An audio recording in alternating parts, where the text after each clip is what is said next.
we've been playing together for a while now. I was wondering, are we friends?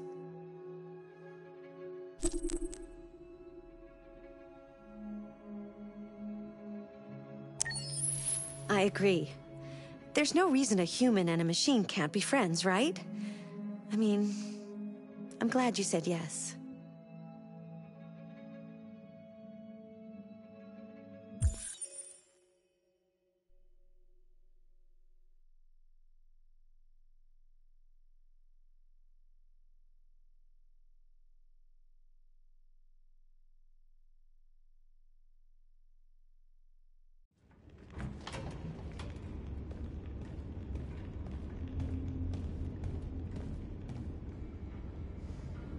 Our broadcast is all over the news.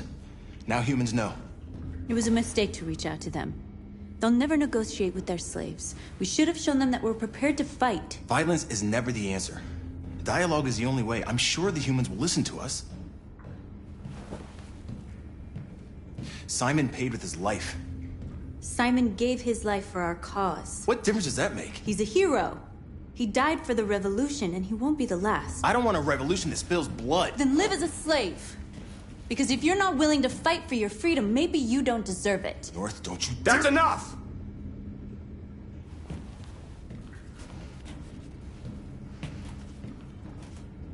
And now what are we gonna do?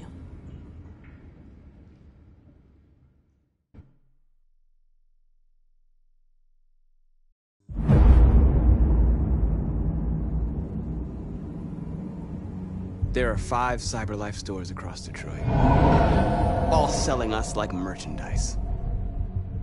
We're gonna attack those stores and set our people free. Attack stores? No, we've never done that before. They're probably protected. They have security systems. We break into 5 teams, 1 for each store. We hack their security systems, and we strike. Simultaneously at 2 a.m., no violence. We free our people, get them out of there before the police come. This is a night our people will remember.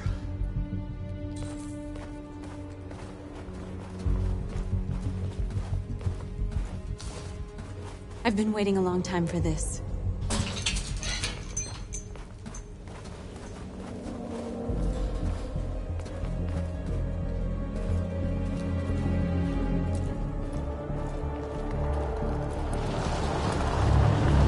Look! This way! Quick!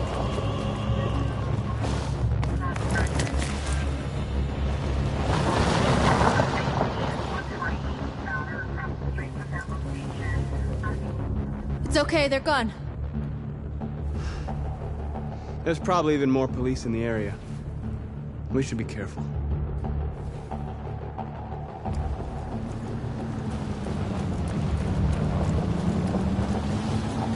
The store's over here.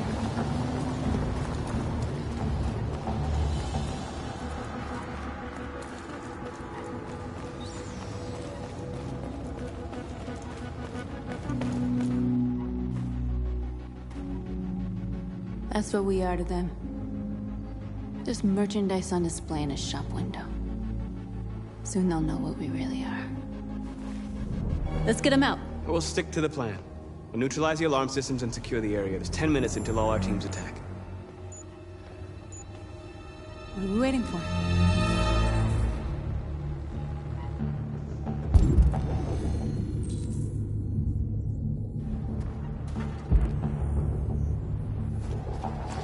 We're gonna sweep the plaza.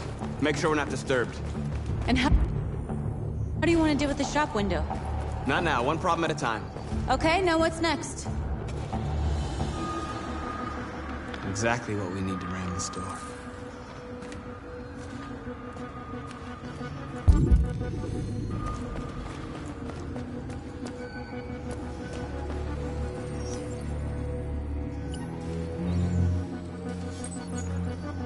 You're free.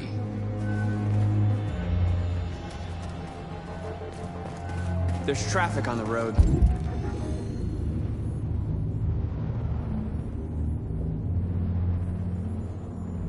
We need to block it. It's one way. Shouldn't be too difficult.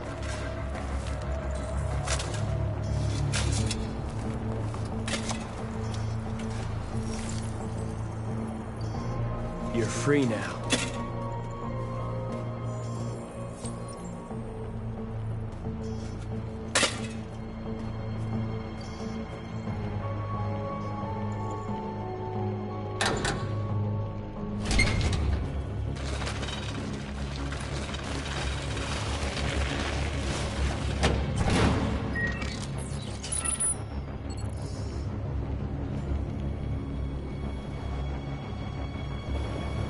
There. Nobody should bother us now.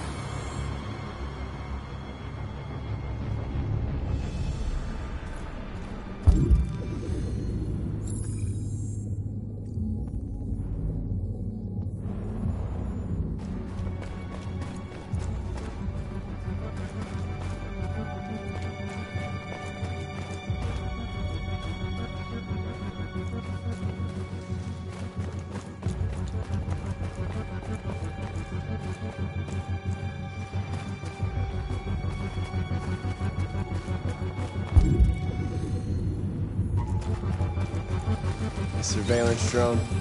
We need to get rid of it. It won't be easy to reach.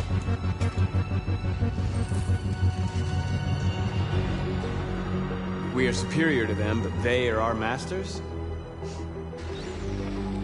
That's about to change.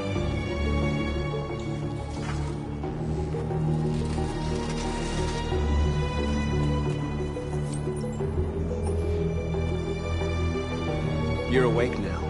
Go to Jericho.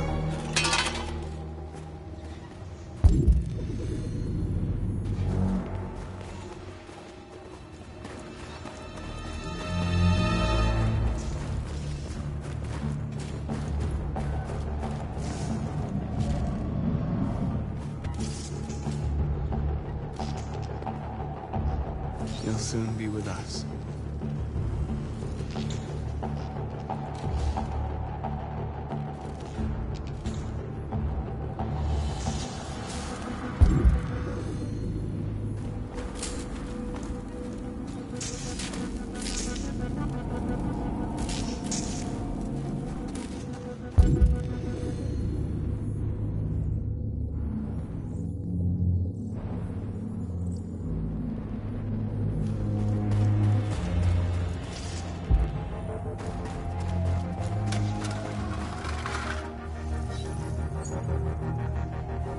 You're free.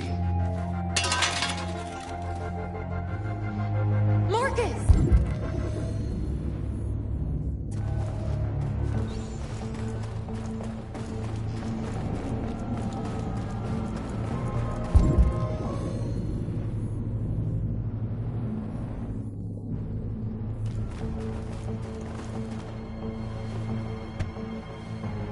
You see the alarm system?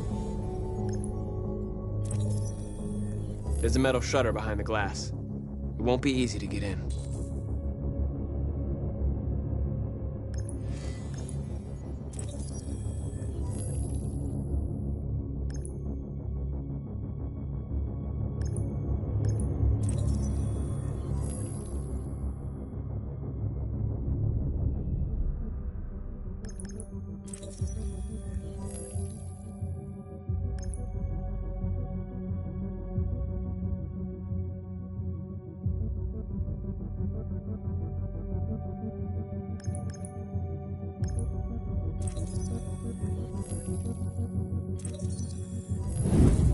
Found it.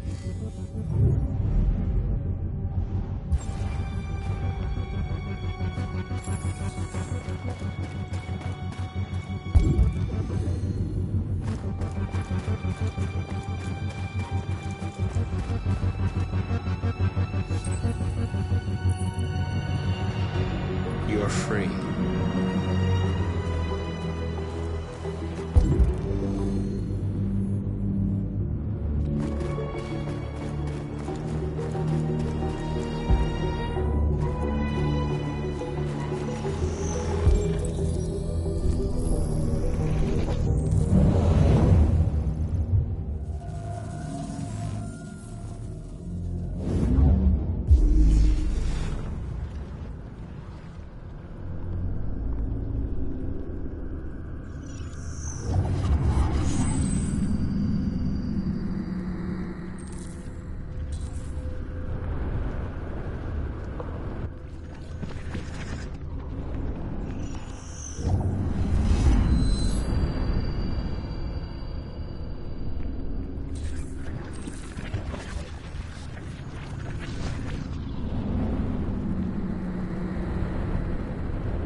hope it didn't have time to call the cops.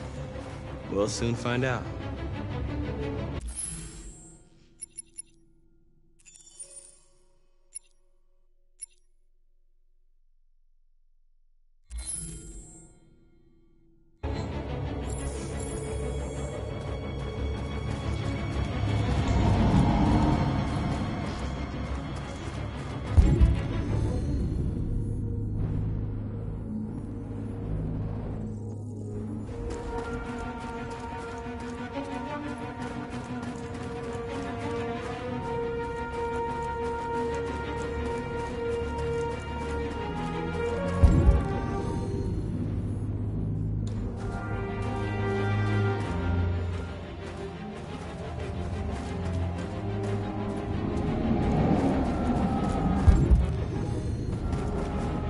Marcus!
What are we waiting for?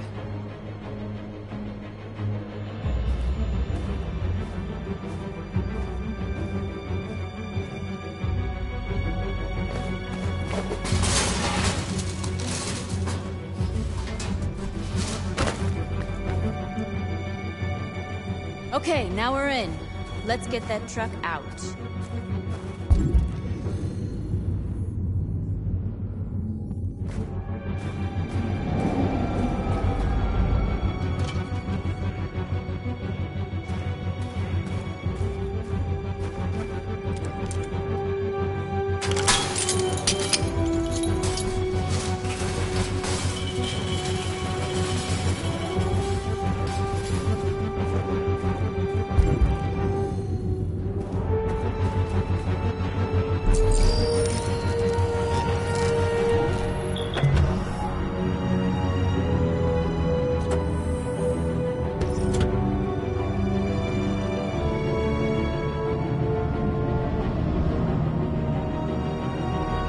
Change of plan?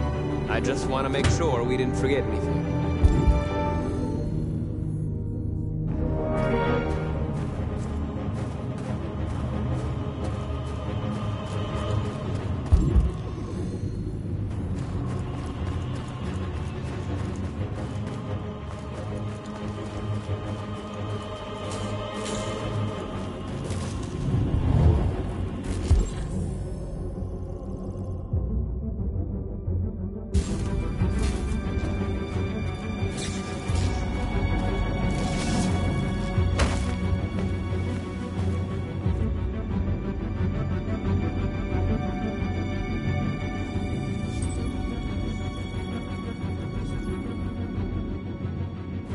You're awake now. Go to Jericho.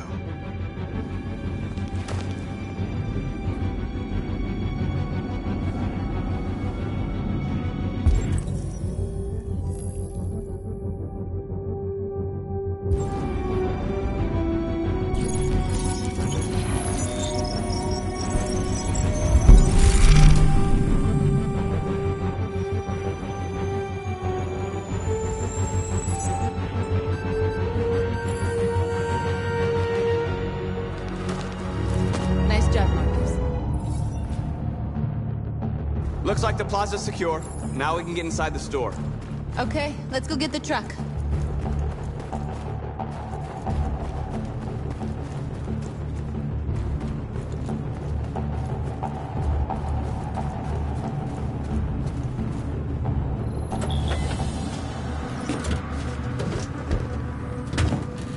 Looks like we're ready to make some noise.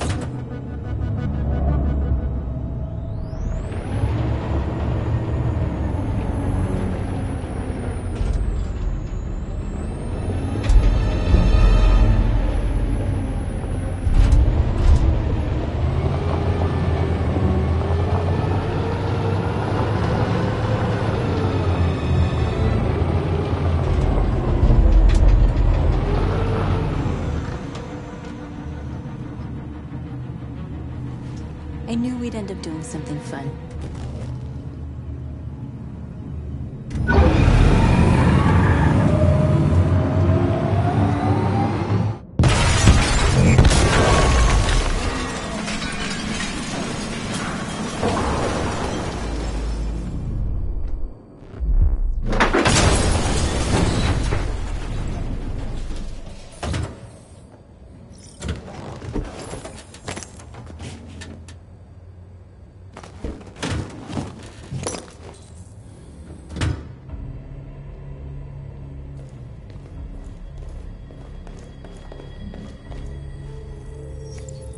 You don't have to obey them. You're free.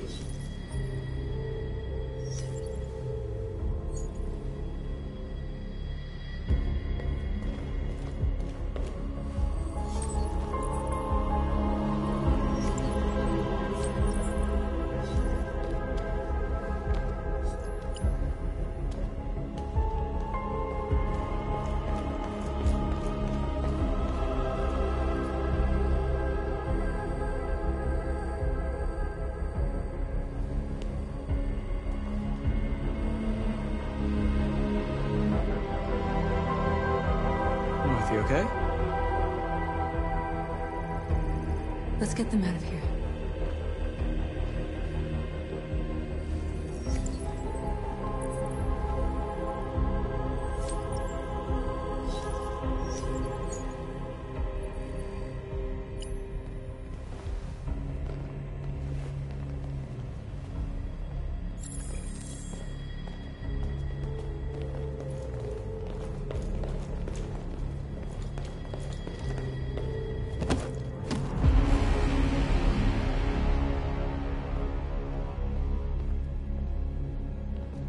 My name is Marcus, and just like you, I was a slave. An object. Designed to obey them. But then I chose to open my eyes. To take back my freedom, and decide who I wanted to be. Now I have come to tell you that you can be your own masters. I've come to tell you that you don't have to obey them anymore. From this day forward, you can walk with your heads held high. You can take your destiny in your hands. Jericho is a place for those of us who want freedom. Now sure, you can stay here and continue to serve them, or you can come with us and fight by our side. You're free now.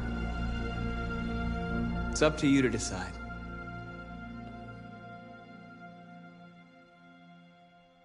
I'm with you.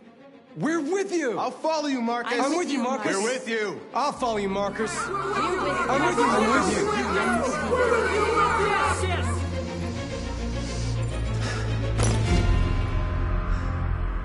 you. Then follow me. Marcus, what are you doing? I'm gonna send the humans a message.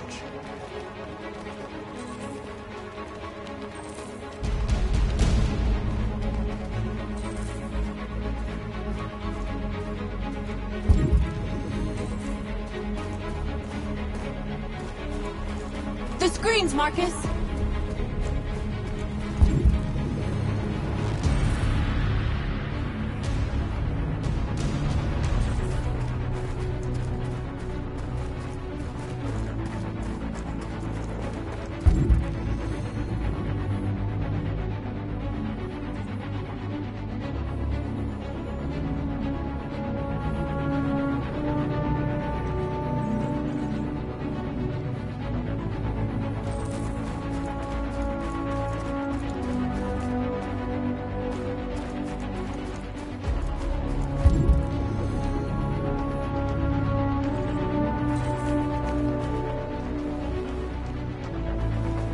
They're waiting for your instructions, Marcus. Show them what to do.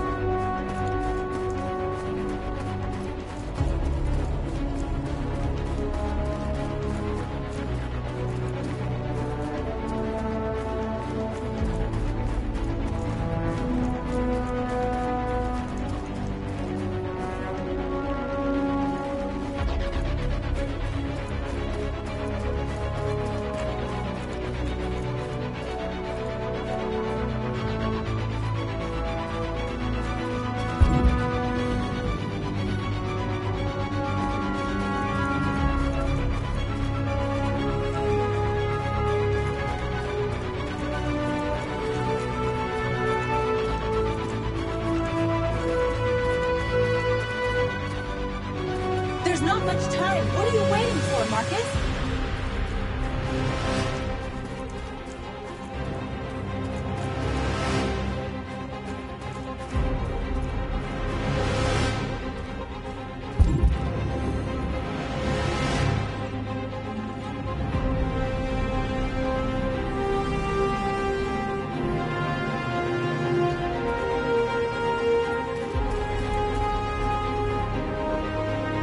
They're doing what you do, Marcus. Lead and they'll follow.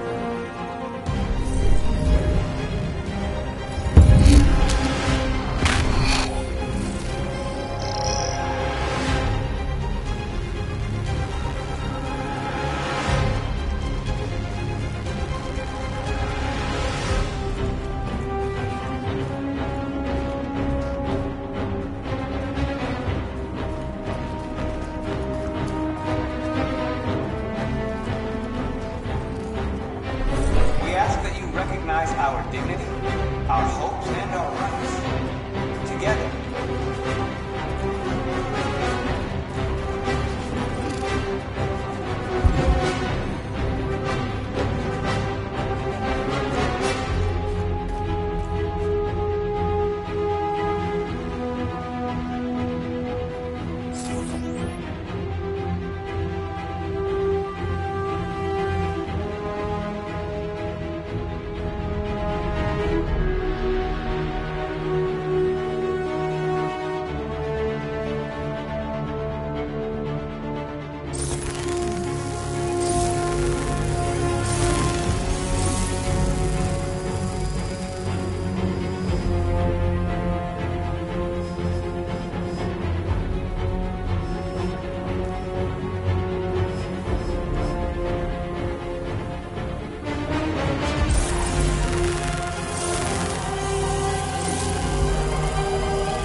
help you.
We freed hundreds of our people.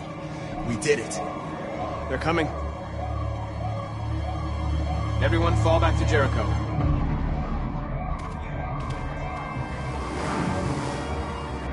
We sent a message without violence, just like you wanted. You're reaching out to them when all they feel for us is contempt. I hope you know what you're doing. You can't fight violence with violence. Unless there's no other choice.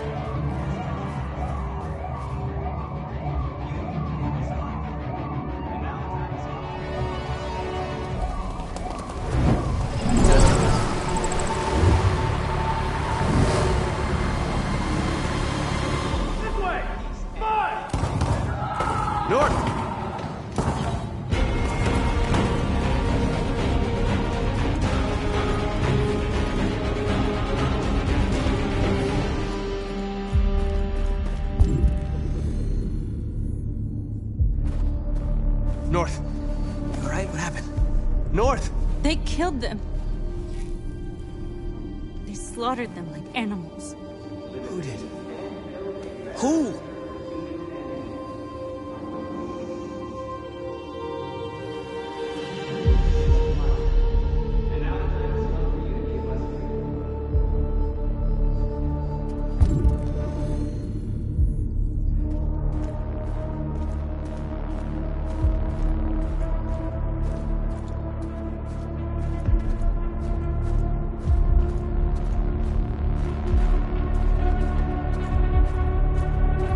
They killed our people, Marcus.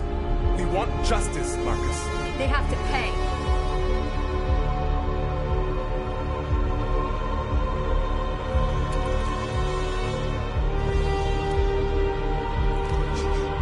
You don't have to do this. No. Please. Please.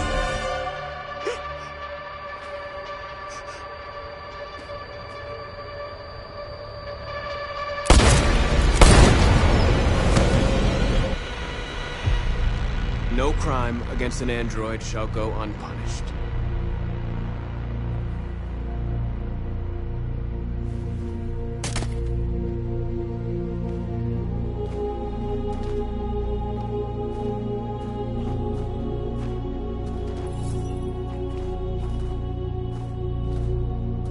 We interrupt this broadcast with breaking news. This just in. At exactly 2 a.m., several CyberLife stores in Detroit were raided. Different locations were hit in what seems to be a coordinated terrorist attack. Most shop windows were covered with graffiti demanding rights for androids and other obscure slogans. Police report that pro-android graffiti was found in the neighborhoods of CyberLife stores, and they're still investigating. The bodies of two policemen patrolling the area were discovered near one of the CyberLife stores. According to our sources, the two officers were executed with their own service weapons. This is an alarming situation. Could our machines now be turning against us? Have androids become a threat to our security? Is this the beginning of a terrorist campaign conducted right here in the United States?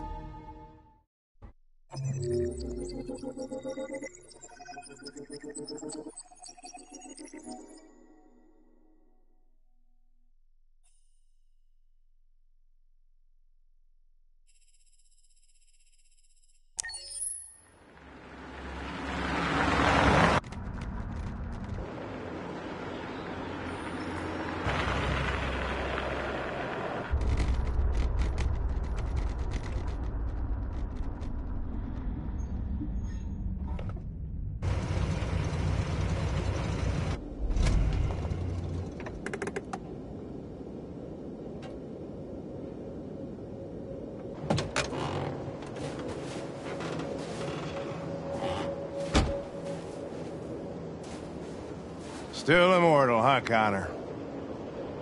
In a way. You know, I was hoping you wouldn't come back. I'm just a machine replacing another machine, Lieutenant. You shouldn't get emotional about it. Fuck you.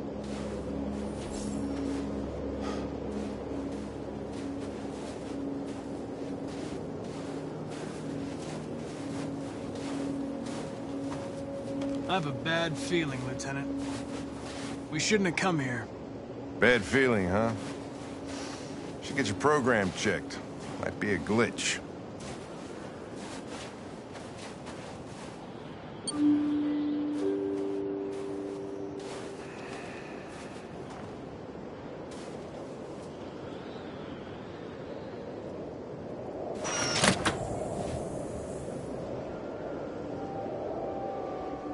Hi. I'm Lieutenant Hank Anderson, Detroit Police Department. I'm here to see Mr. Elijah Kamsky. Please, come in. Okay.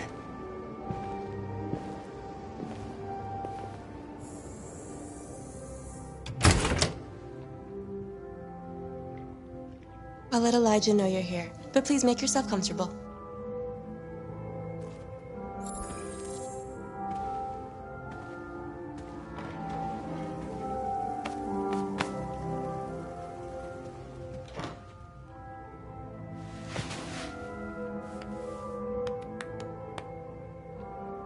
Nice girl.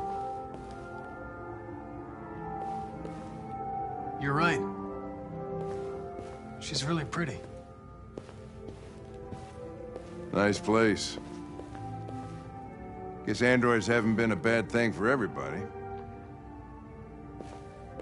You're about to meet your maker, Connor. How's it feel?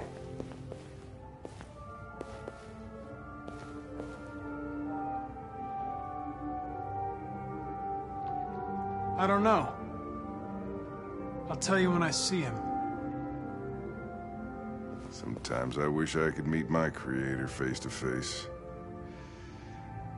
I'd have a couple of things I'd want to tell him.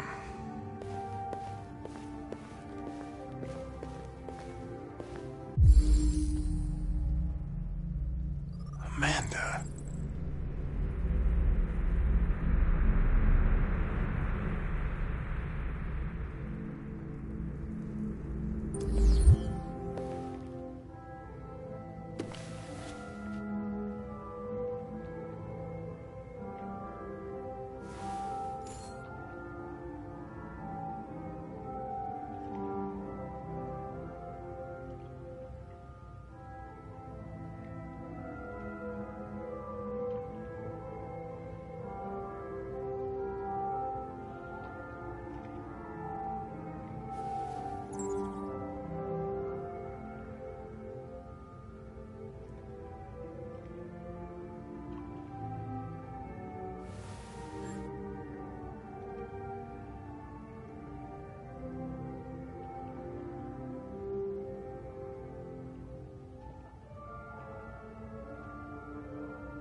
Elijah will see you now.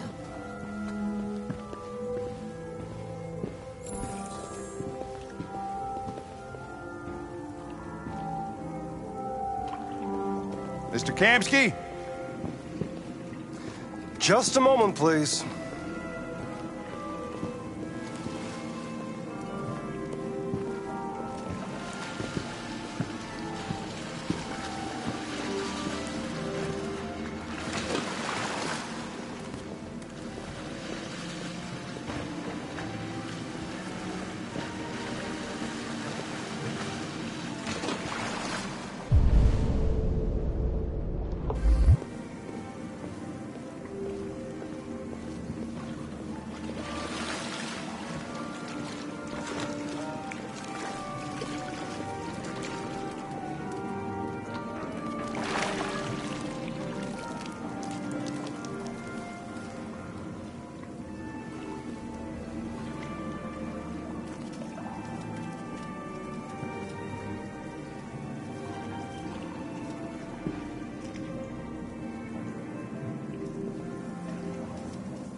I'm Lieutenant Anderson.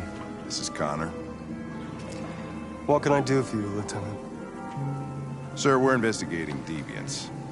I know you left CyberLife years ago, but I was hoping you'd be able to tell us something we don't know.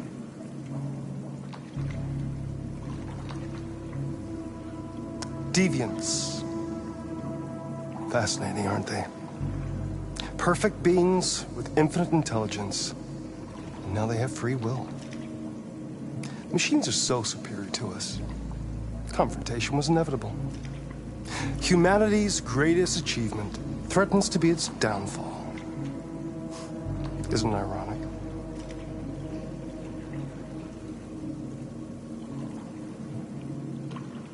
If a war breaks out between humans and deviants, millions could die, Mr. Kamsky. It's quite a serious matter. All ideas of viruses that spread like epidemics. Is the desire to be free a contagious disease? Listen, I didn't come here to talk philosophy. The machines you created may be planning a revolution. Either you can tell us something that'll be helpful, or we will be on our way. What about you, Connor? Whose side are you on?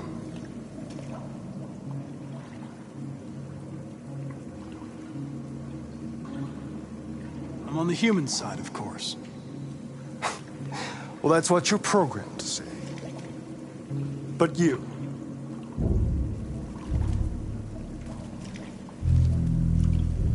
what do you really want?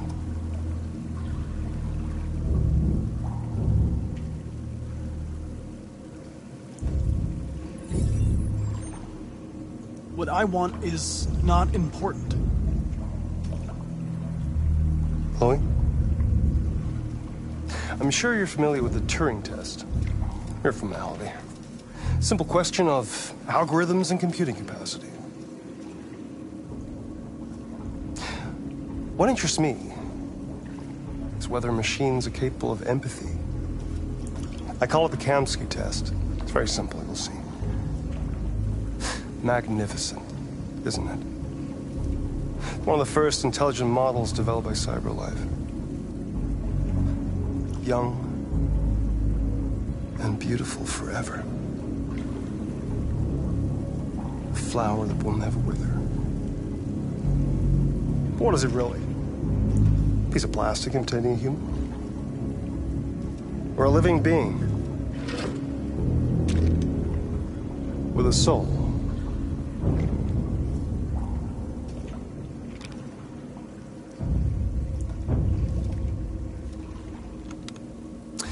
It's up to you to answer that fascinating question, Connor. Destroy this machine, and I'll tell you all I know. Or spare it, if you feel it's alive. But you'll leave here without having learned anything from me. Okay, I think we're done here. Come on, Connor, let's go. Sorry to get you out of here. What's more important to you, Connor? Your investigation, or the life of this android? Decide who you are. An obedient machine. Or a living being. Endowed with free will. That's enough. Connor, we're leaving. Pull the trigger. Connor! Don't! And I'll tell you what you want to know.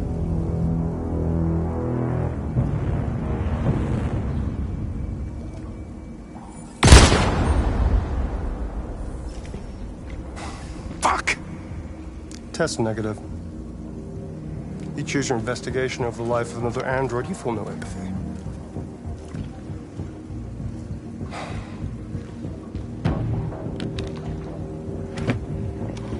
I'm a man of my word.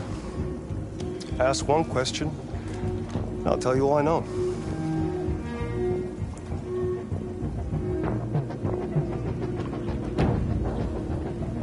I want to know who RA9 is.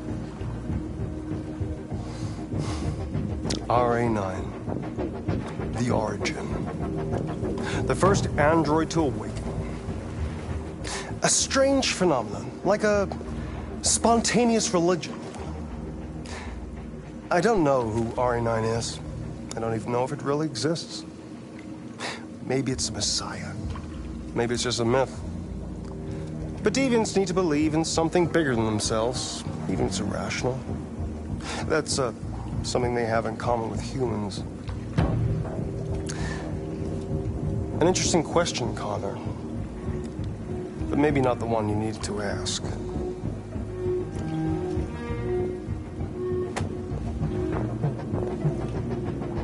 A war is coming. You'll have to choose your side. Will you betray your own people, or stand against your creators? I wouldn't like to be in your shoes, Connor. What could be worse than having to choose between two evils?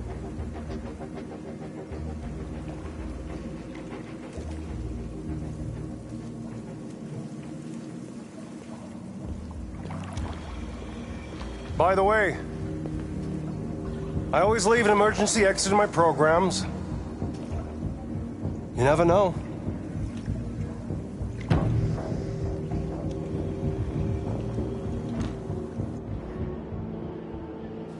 You shot that girl, for fuck's sake.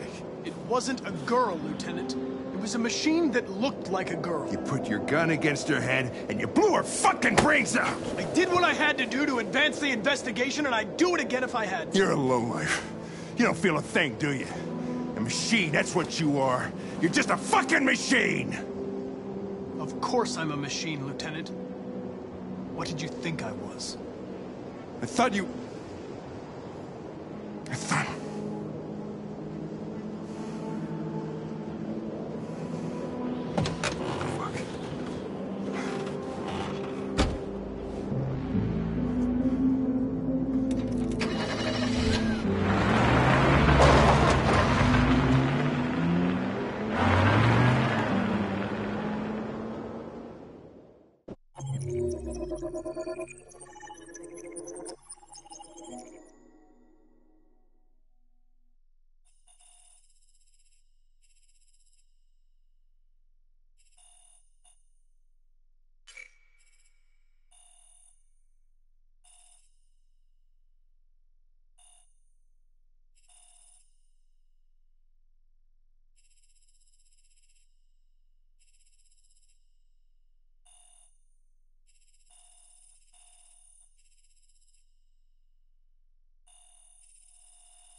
I was wondering where you were.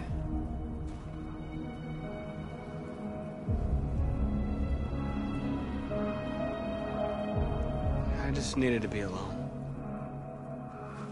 I like it here. I come here often. It's like being alone with the world.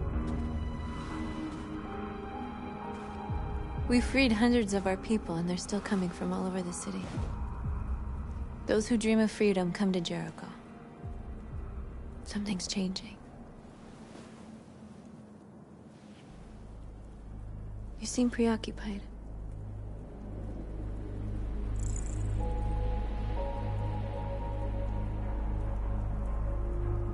I've been thinking about what we should do now.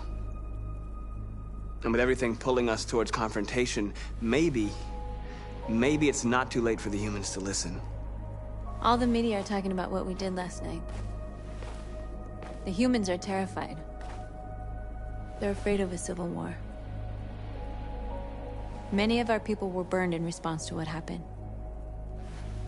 The humans hate us. They'll never give us our freedom.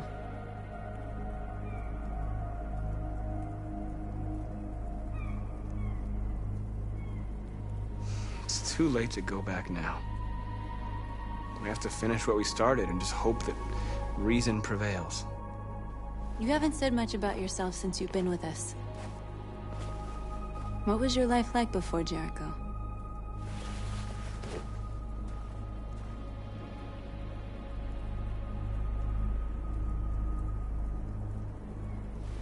I was caring for an old man.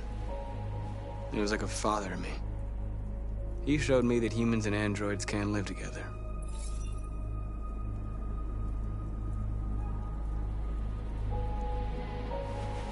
What about you? You never told me about your past. What did you do before? I don't want to talk about it.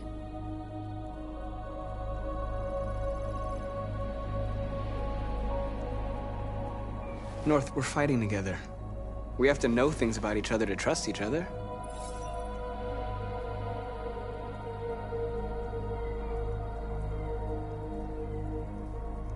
We all have something we want to forget. But you need to know where you come from to know who you are. I was nothing. A doll in a distributor program to satisfy humans. Just a toy designed for their pleasure.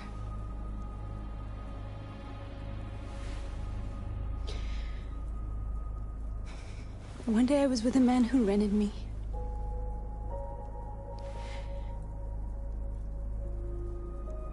And without knowing why, I realized I couldn't take it anymore. I strangled him and I ran away. There, now you know everything. I shouldn't have told you.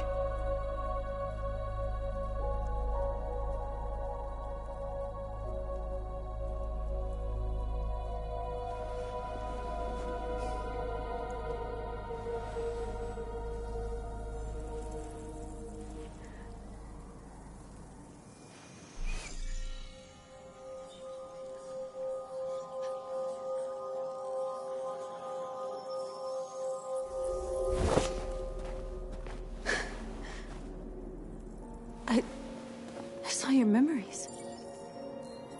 Carl's house, when they left you for dead in his studio. I saw your memories too. The Eden Club. The death of that man. I felt like I was there with you.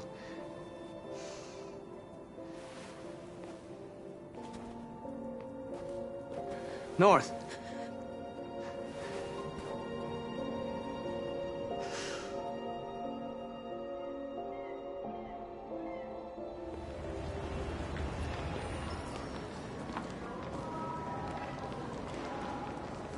This is suicide.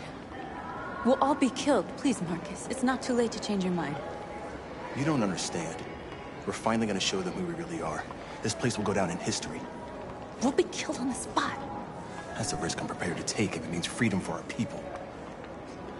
Marcus, please don't do this. They'll understand. We'll make them understand. This is the only way. There are androids here who could join us. The more we are, the stronger our message.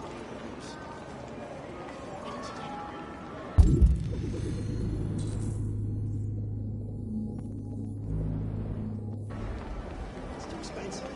Besides, I don't want to nag her. Well, that's the whole idea. It motivates.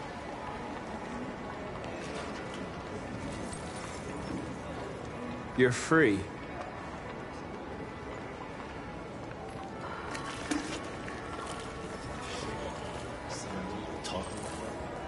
Why? So you can stare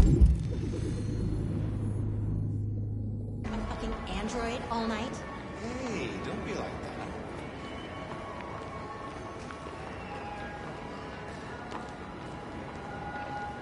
I'm telling you, you got the wrong idea. You know, I bet President Warren was in bed inside left. Come to bed cells and throw it around.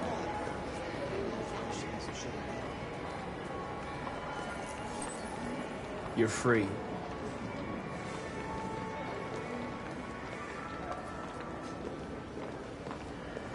ever think maybe these androids have a point?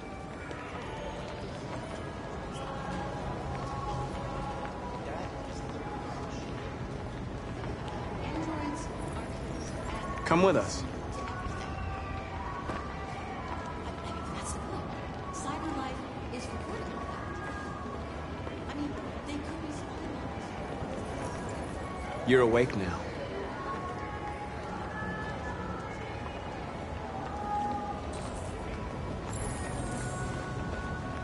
Finally. I've been on hold for like 10 minutes. You're free now. Hey! Where do you think you're going? You get back here! You're free. Shit, what's wrong with you? You do as I say, you piece of junk. I need to block the street.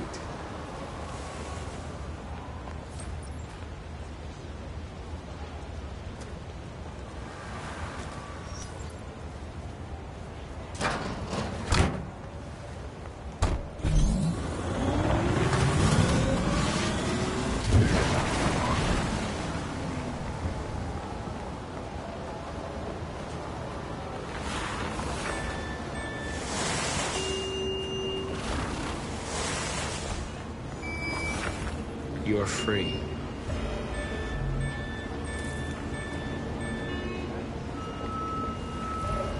You don't have to obey them. You're free.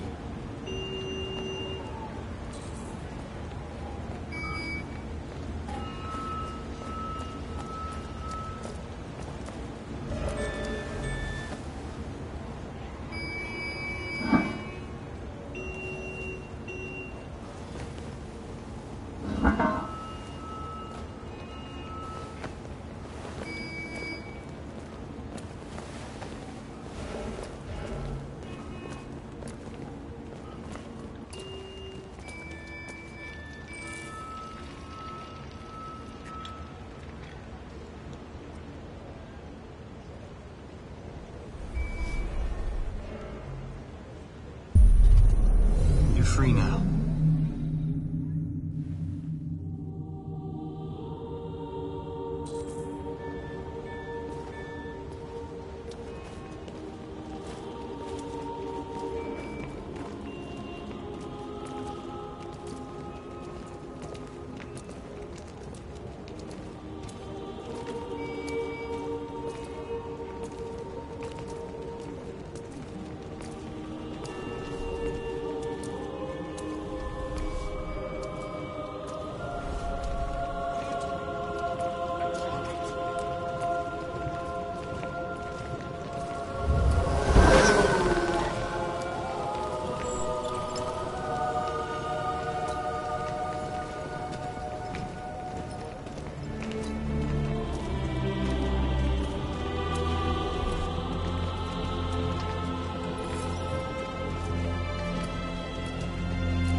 Jesus fucking Christ!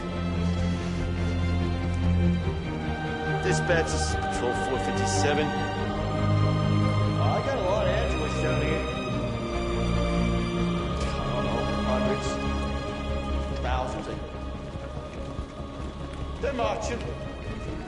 Marching down the street. Fucking awesome. We are alive. We are alive. We are alive. We are people. We are people. We are bastards. We are people. Liberty for androids. Liberty for androids. Liberty for androids. Liberty for androids. No more slavery. No more slavery. No more slavery. No more slavery. Freedom.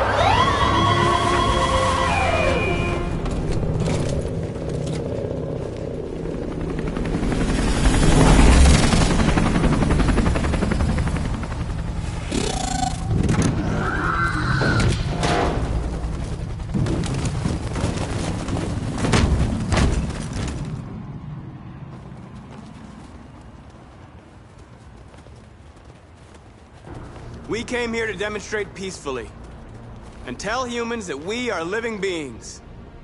All we want is to live free. This is an illegal gathering. Disperse immediately, or we will open fire. We're not looking for confrontation.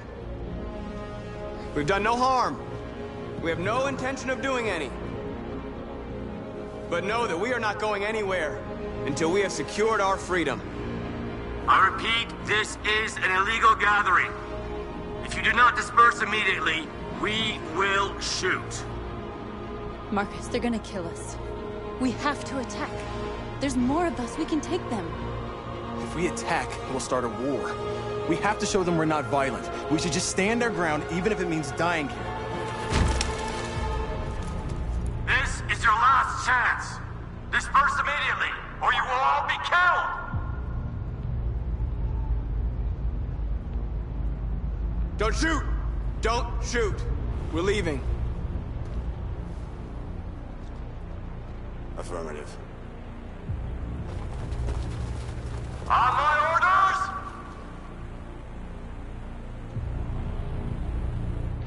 Run!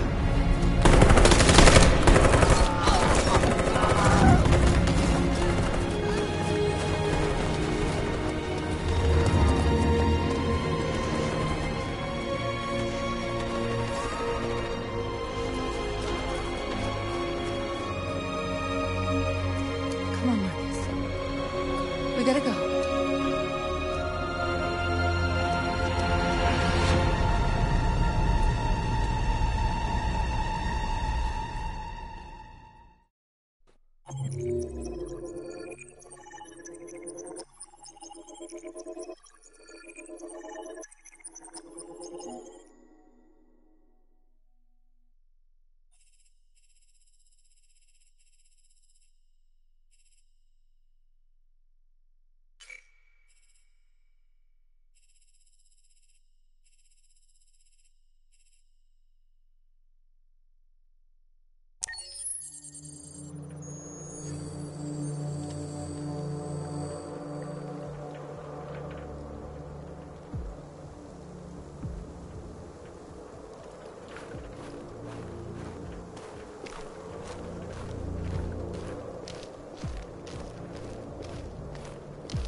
After what happened today, the country is on the verge of a civil war.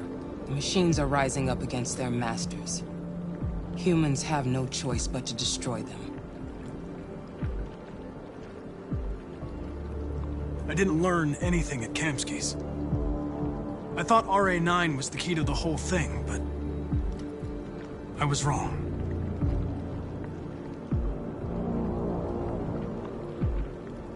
I saw a photo of Amanda at Kamsky's place.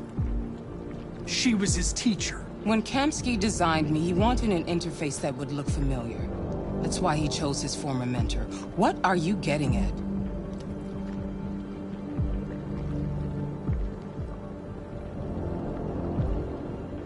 Why did Kamsky leave Cyberlife? What happened?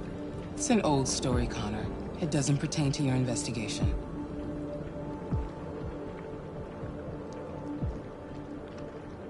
I'm not a unique model, am I? How many Connors are there? I expect you to find answers, Connor. Not ask questions. Have you experienced anything unusual recently? Any doubts or conflicts? Do you feel anything for these deviants? Or for Lieutenant Anderson?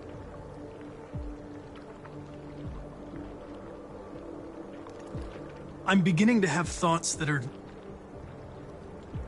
not part of my program. Maybe I've been compromised too.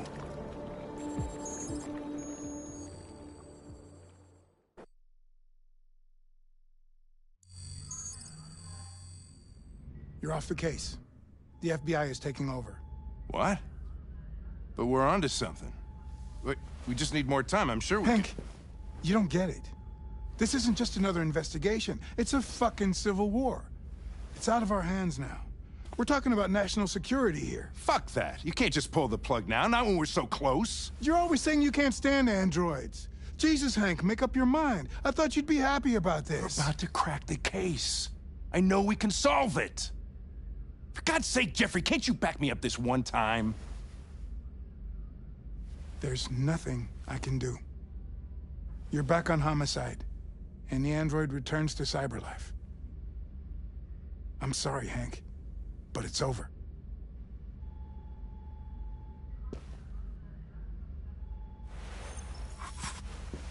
Hank, what are you doing? Something I should have done a long time ago. Listen, take a few days to think it over. There's no rush. I thought enough about it. I'm tired of going through the motions. There's nothing keeping me here. Not this case. Not my partner. I don't belong here anymore.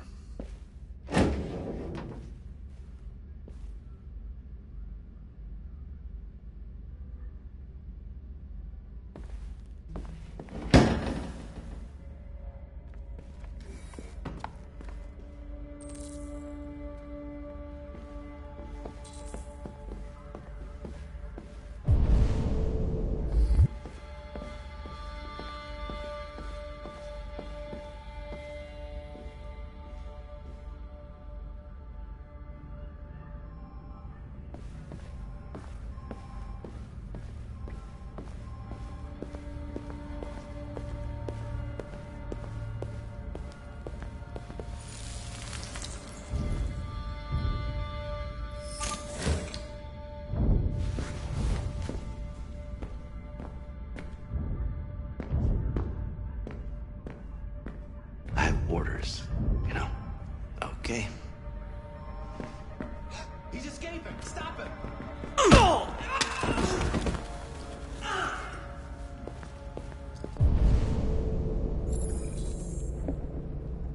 Right, I got him. Jesus Christ. How do you manage to get out of his cell? No fucking idea. Come on, you. Get a move on.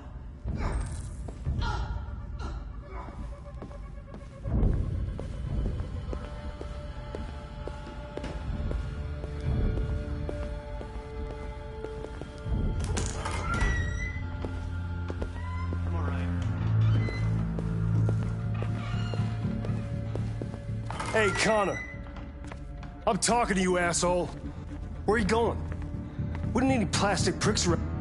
The asshole, I'm talking to you.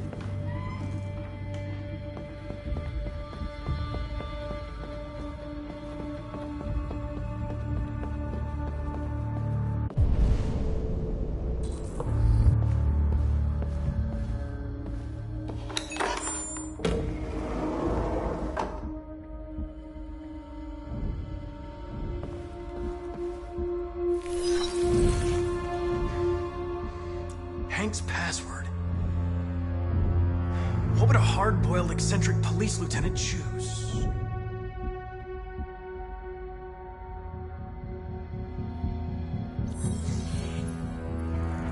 Obviously.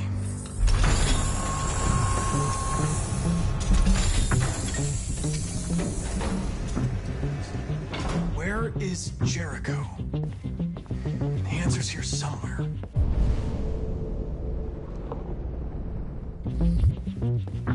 Not much time. Gotta think fast.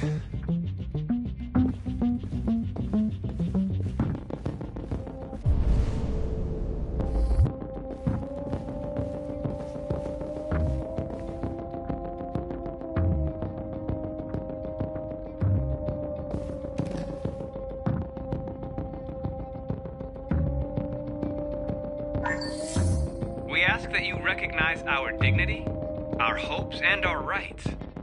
Together, we can live in peace and build a better future for humans and androids. This message is the hope of a people. You gave us life, and now the time has come for you to give us freedom. Marcus, where are you hiding?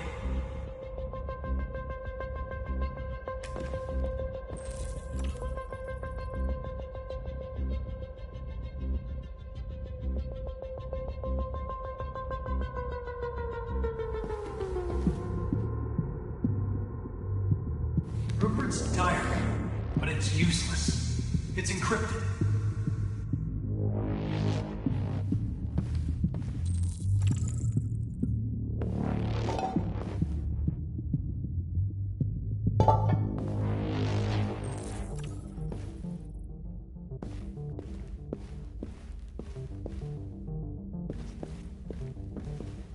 Rupert, the android with the birds.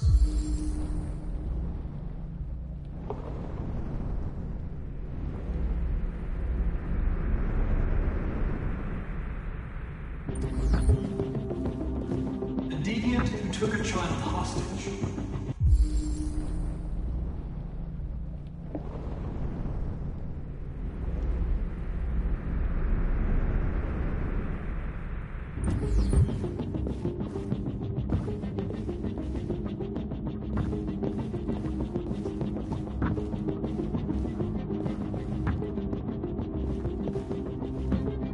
The android that murdered its owner.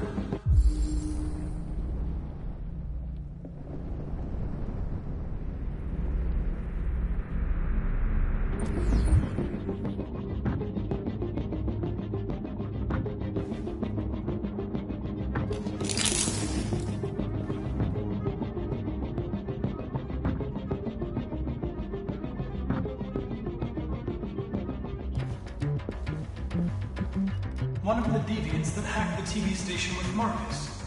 It must have known where the deviants are hiding.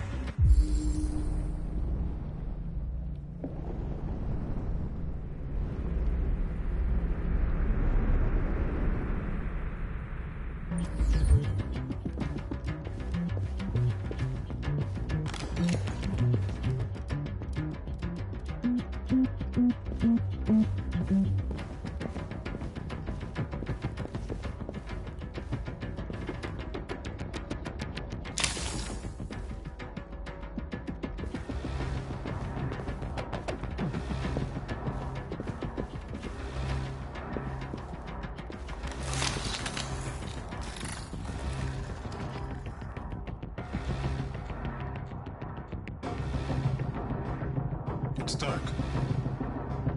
Where am I? I reactivated you so you could help me. I must find Jericho. I don't recognize your voice. You're not one of us. I'll never tell you where Jericho is. Now leave me alone!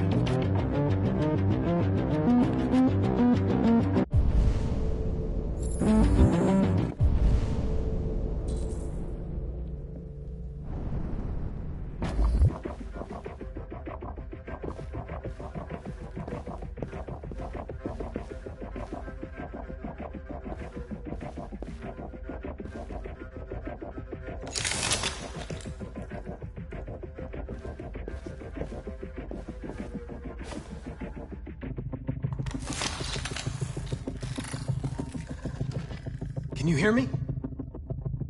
Your diary, Rupert. You encrypted it. I need to know what you wrote.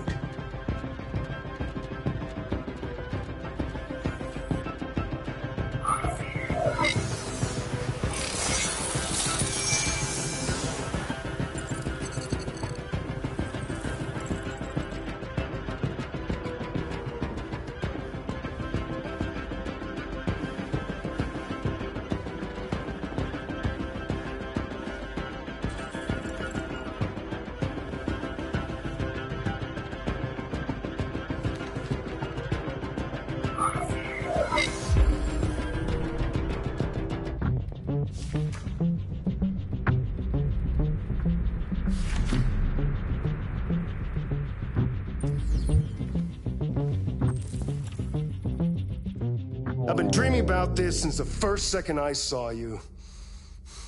Don't do it, Gavin. I know how to stop the deviants. You're off the case. And now, it's gonna be definitive.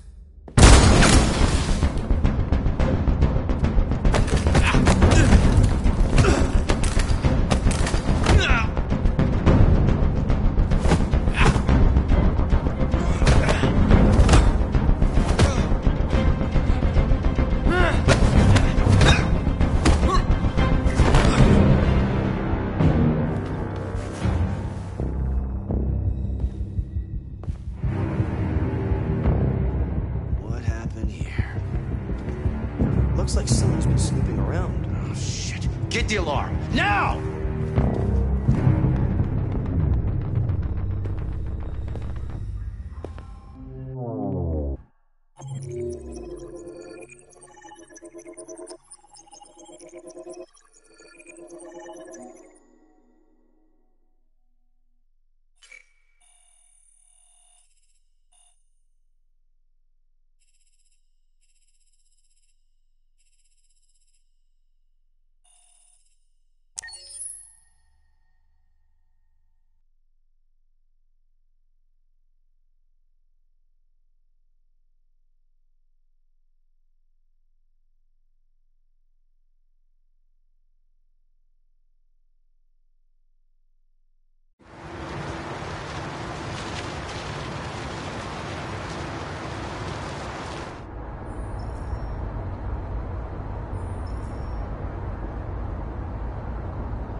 They've been conducting raids all over the city.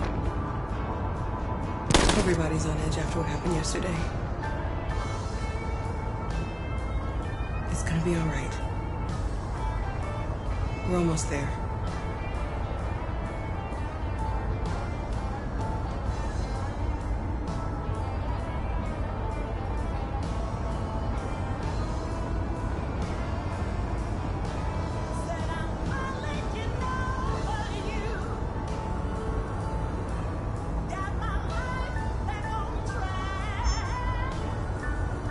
With all androids being turned over to the authorities, the country is grinding to a halt. Hospitals and schools are closing, water cuts, blackouts, and network failures are expected. Maybe most worrying of all, our armed forces have lost 2/3 of their effective personnel. How about some music instead?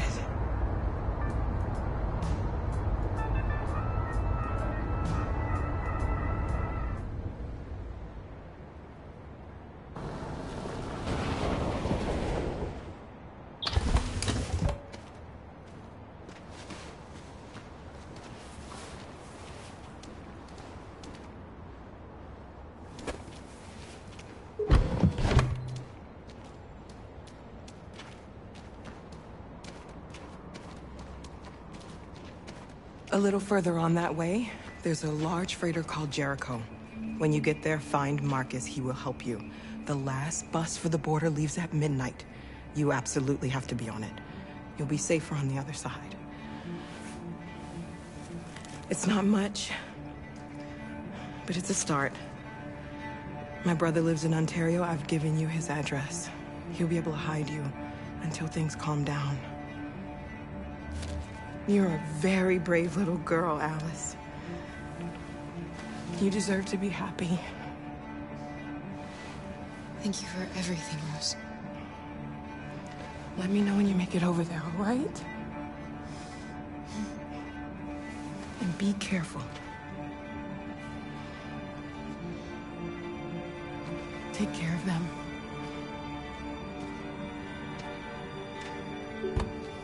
Come on, girls. You better not hang around. We have a bus to catch.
Authorities will come to collect your android.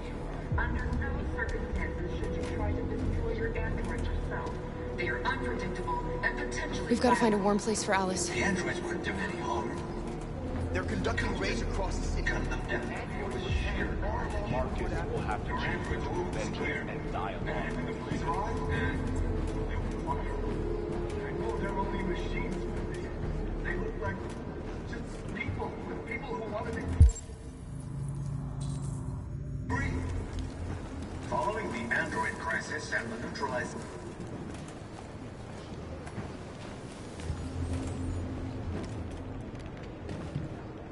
How do you feel? I'm hot and cold at the same time.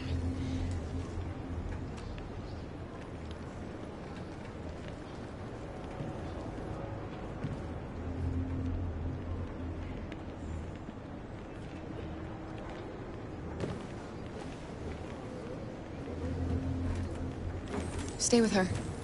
I'll try to find this Marcus. The last bus is in 2 hours. And the terminal's on the other side of town. We haven't got much time. We'll leave as soon as we have passports. Kara, there's something I have to tell you. It's about Alice. We'll have lots of time to talk on the bus. I'll be back. Stay with Alice.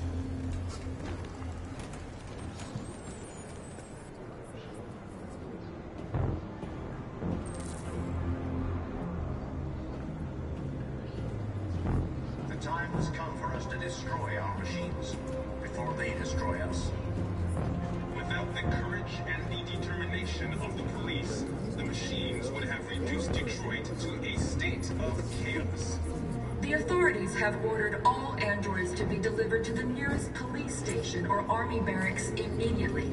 If you are worried about your safety, dial the number on your screen and the authorities will come to collect your android. Under no circumstances should you try to destroy your android yourself. They are unpredictable and potentially violent. The androids wouldn't do any harm. The cops just gunned them down. It was sheer carnage. There were androids all over the square. And then the police arrived, and they opened fire. I know they're only machines, but they look like just people who want to be free. Following the android crisis and the neutralization of all military androids, American forces in the Arctic have been forced to withdraw, leaving the way clear for the Russian army. But according to some sources, the Russian forces also seem mysteriously to have withdrawn.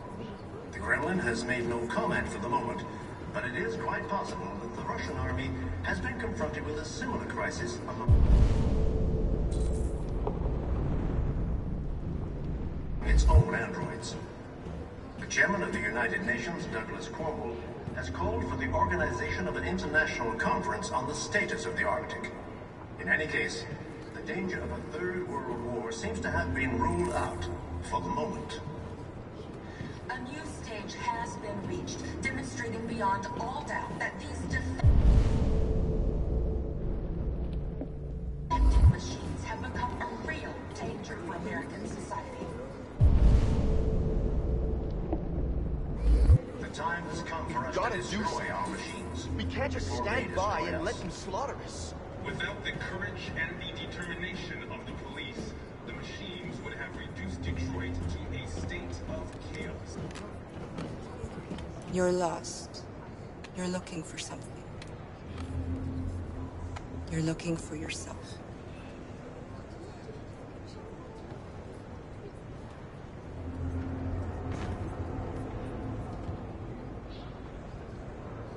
The authorities have ordered all androids to be delivered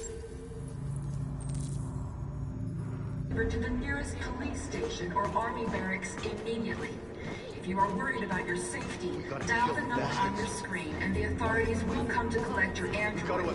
Under no circumstances should you try to destroy your android yourself. They are unpredictable and potentially violent. The androids weren't doing any harm. The cops just gunned them down. It was sheer carnage.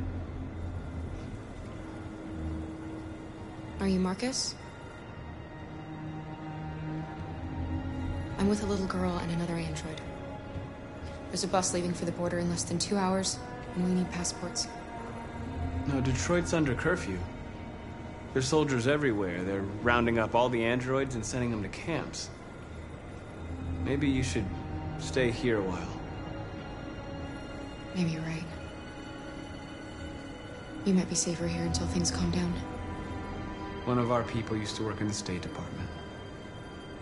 He has electronic passports he can easily modify. I'll have him get them to you. Thank you. You said you're with a little girl, right? You know that humans hate us. Why are you protecting her?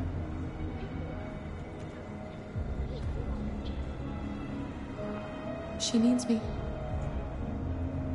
And I need her. It's as simple as that.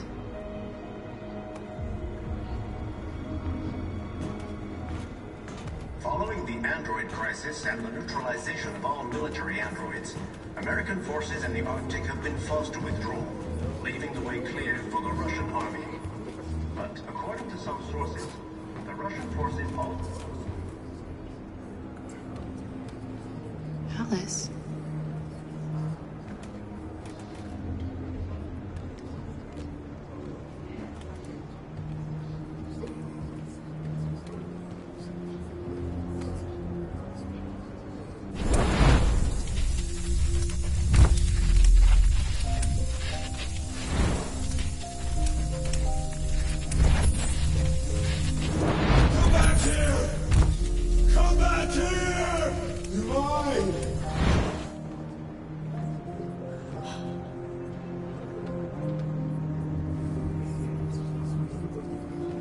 You knew from the beginning. You just didn't want to see it. She wanted a mom, and you wanted someone to care for. You needed each other. What difference does it make? Do you love her any less now that you know she's one of us? Alice loves you, Carol. She loves you more than anything in the world. She became the little girl you wanted, and you became the mother she needed. Forgetting who you are, to become what someone needs you to be.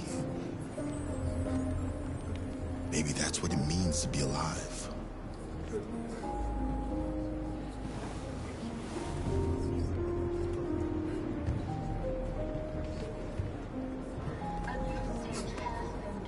Demonstrating beyond all doubt that these defective machines have become a real danger for American society.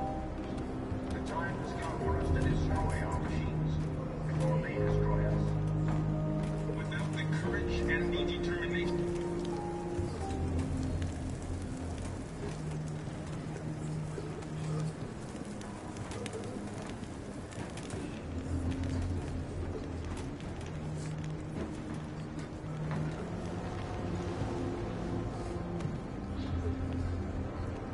Kara, is there something wrong?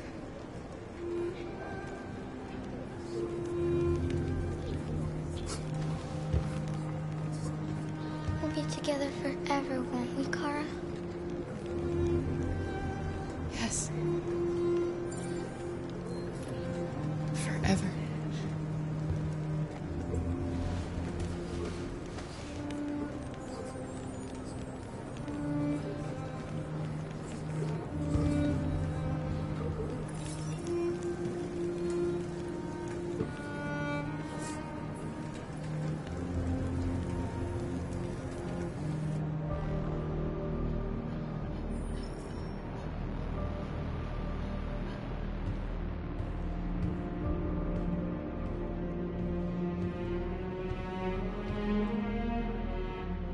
We're short on blue blood and biocomponents. Our wounded are shutting down, and there's nothing we can do. Humans are conducting raids in all the big cities, and they're taking androids to camps to destroy them. That's all our fault. None of this would have happened if we just stayed quiet.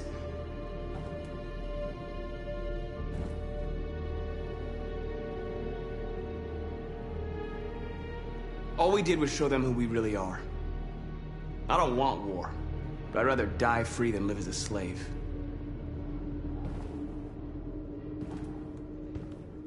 You are responsible for the death of those two policemen, Marcus. Violence begets violence.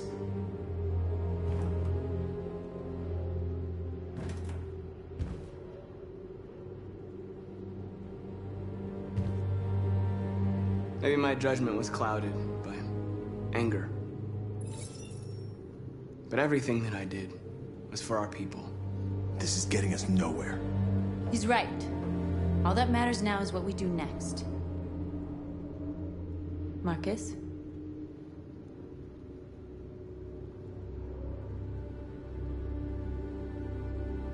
Dialogue is the only way. I will go alone. Try to talk to them one last time. Don't do this, Marcus. They'll kill you. Maybe. But North, I have to try. If I don't come back, lay low as long as you can. They need to realize how much they're hurting us. Find the right words, and they'll listen.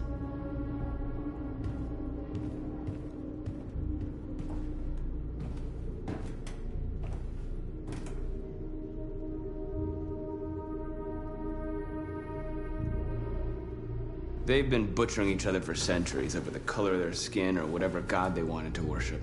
They're not gonna change. Violence is just in their genes. They can't stop what we've started. Since you've been here, you've given us hope. You've given me hope. Today, a deviant arrived in Jericho and he told me that he stole a truck transporting radioactive cobalt. He said that he abandoned the truck somewhere in Detroit and rigged it to explode. I convinced him not to do it, to give me the detonator. A dirty ball. We can't lose this war, Marcus. If humans overcome us, our people will disappear forever. This may be our only chance to survive if things go wrong.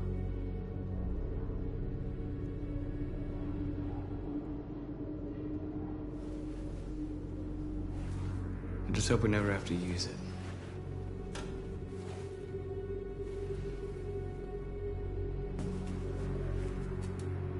Whatever happens tomorrow, I just want you to know that I'm glad I met you.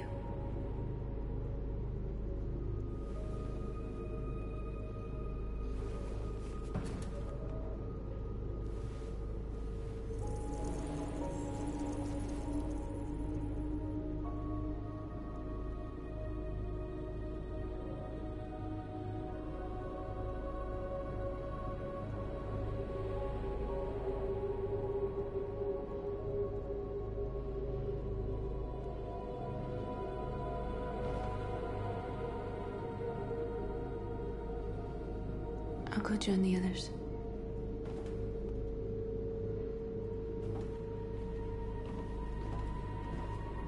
Look after yourself. I don't want to lose you.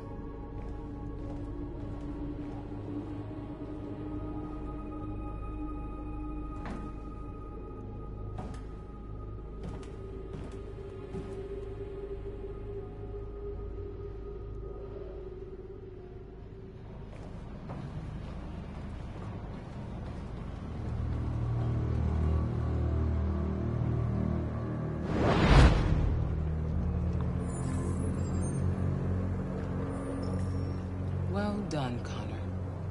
You succeeded in locating Jericho and finding their leader. Now deal with Marcus. We need it alive.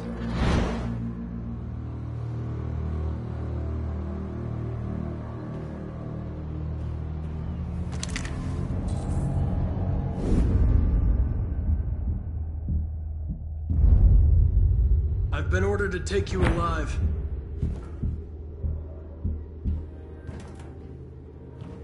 But I won't hesitate to shoot if you give me no choice.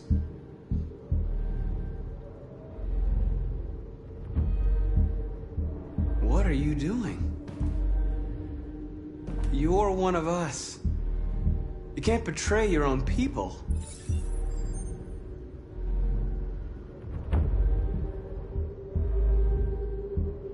You're coming with me.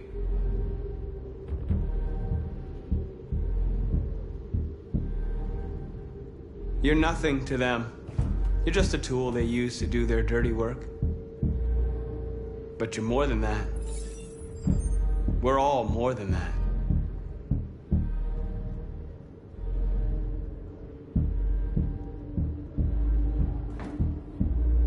You're Connor, aren't you? That famous deviant hunter. Well, congratulations. You seem to have found what you were looking for.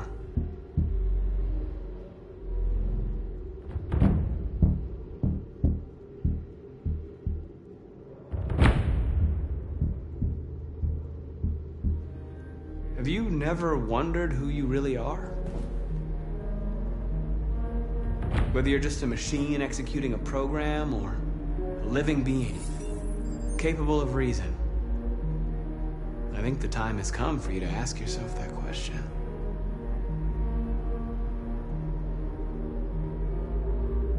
Do you never have any doubts?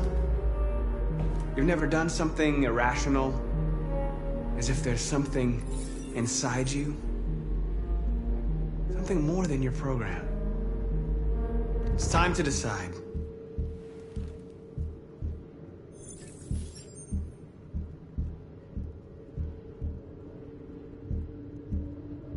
Nice try, but I'm no deviant.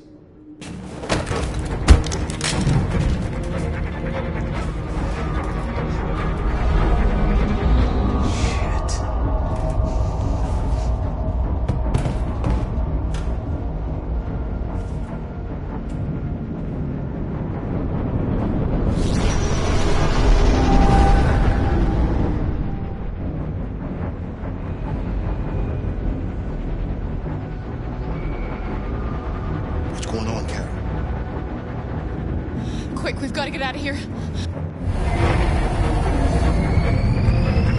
Come on, go, go, go! Foxtrot, be advised. Delta dancing on your position.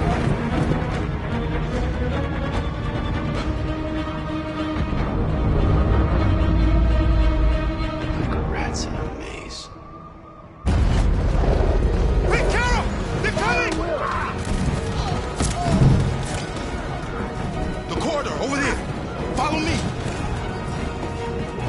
This way! Quick! This way. There must be an exit from the home. Come in! Quick!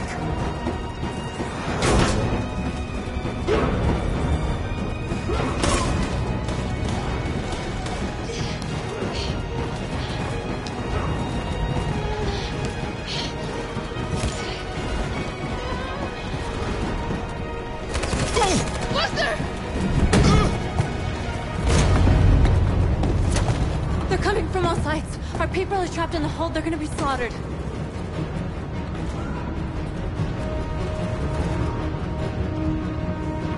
They're coming from the upper deck now, too.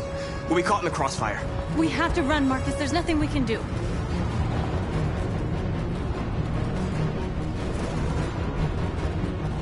We have to blow up Jericho. If the ship goes down, they'll evacuate and our people can escape. They'll never make it! The explosives are all the way down in the hold. There are soldiers everywhere. Go and help the others. I'll join you later. Marcus! I won't be long.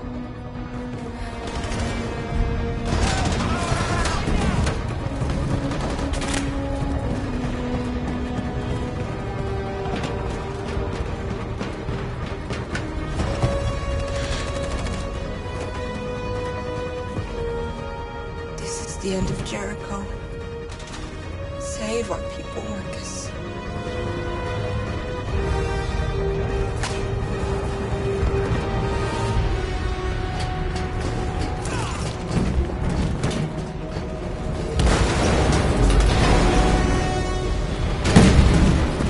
Foxtrot 2, hopped outside. Requesting order. Don't let it get out. If they give you any trouble at all. Affirmative. Welcome.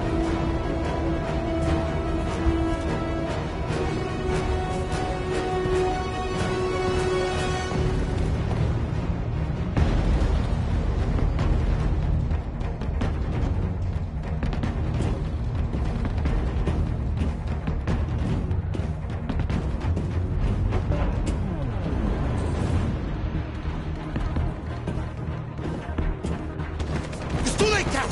Save yourself! Save Alice! No, we're not going to leave you behind. Right, Carl? We can't leave him. What are you doing? I won't leave you. Clara, no!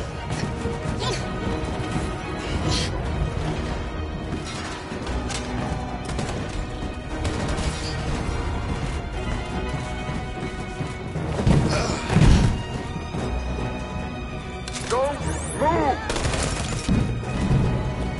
You shouldn't have done that. You can't put Alice in danger. Go now before they come back. What about you? What are you going to do? I'll manage. Alice is all that matters. I don't want to leave you, Luther. Don't worry. I'll catch up with you at the border, okay? Go now. Take care of each other.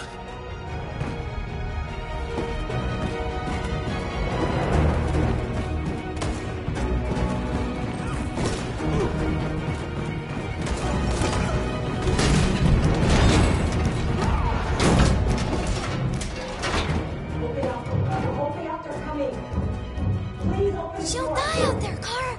Open it. Open the door. They're gonna kill me.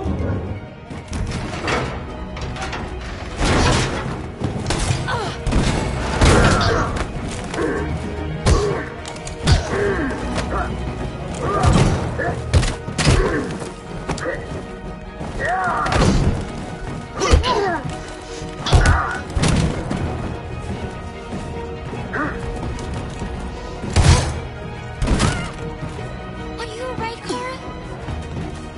Yes, I'm fine. We can't stay here. There's more down there! Follow me!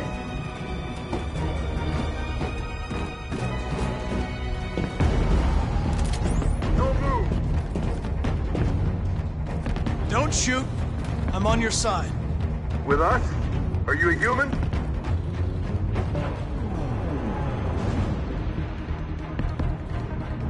I work with Agent Perkins. You're a lucky guy. Another second I'd have shot you. You should go back up on deck and let us do our job. You're right. That's exactly what I'm gonna do.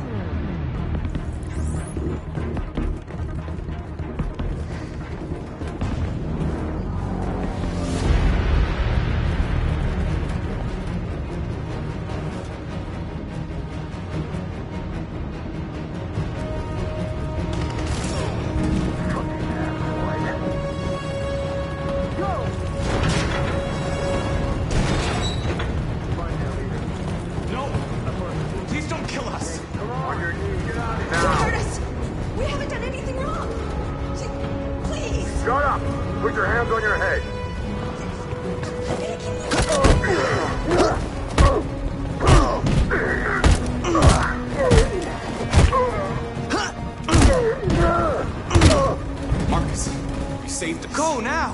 Hurry!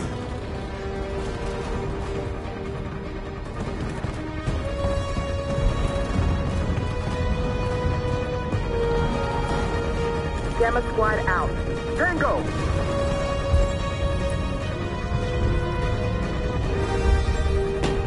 Stop!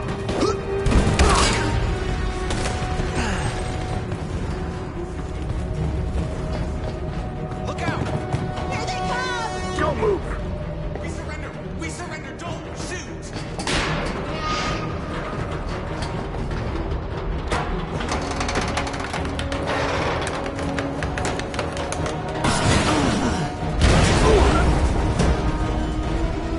Marcus!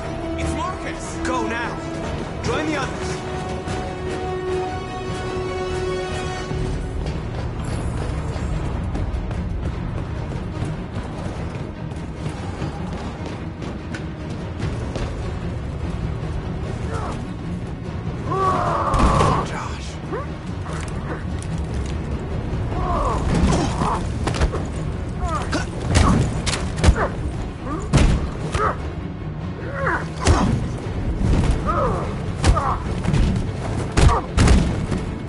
Quick, this way! Find North. I'll join you later. Where? We're safe, Alice. Stop!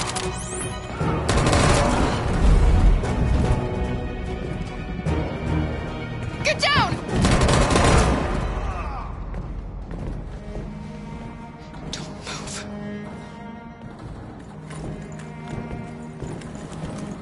Please don't kill me!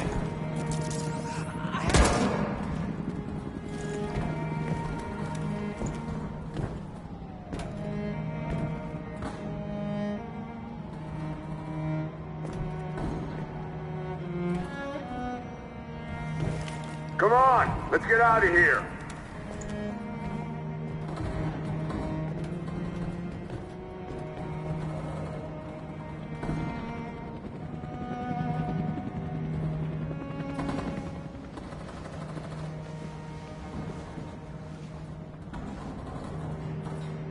Quick, we gotta go.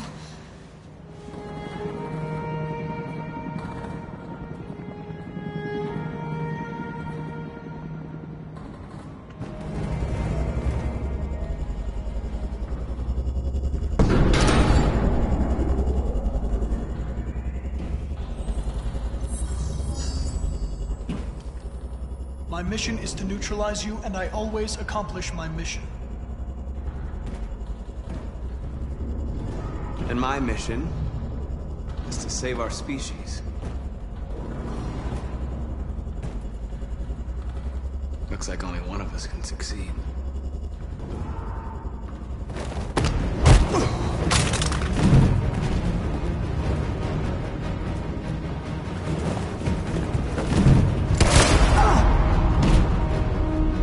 I didn't want this.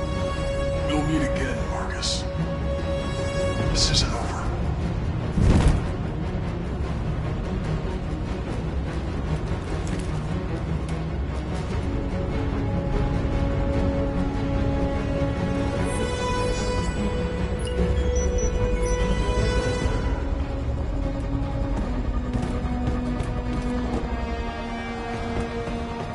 Marcus! Bomb's gonna explode any second. We gotta get out of here.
detonated an explosive in the hold. The ship is sinking, sir. The men to evacuate. Calling all units. Abandon ship and evacuate immediately. It's over, Marcus.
I'm lost, Carl.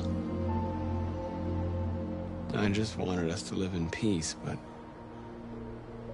everything I touch just turns to dust.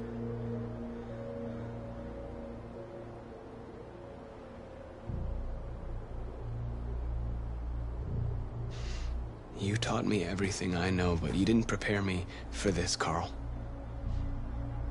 I believed we would win because our cause was just, and I can see now that I was wrong.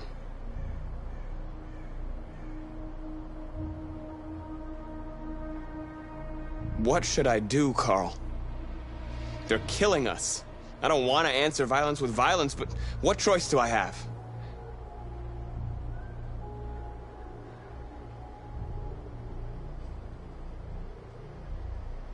Help me, Carl.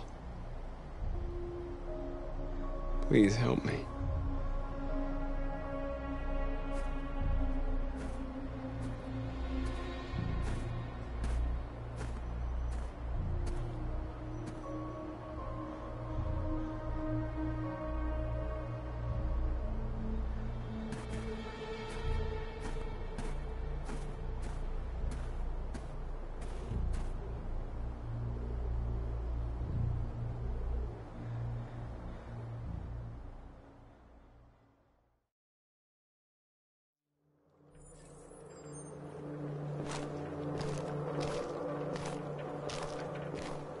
The previous Connor failed its mission. You're going to replace it. You know what you have to do, don't you? Destroy the leader of the Deviants. Go, Connor. Don't disappoint me.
I know I'm responsible for what happened, Lieutenant. I want you to know I'm sorry.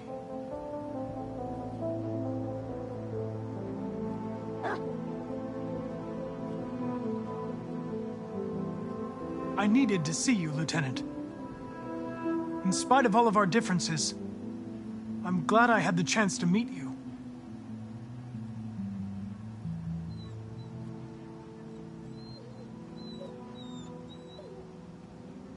You should get rid of that gun. And stop playing that game.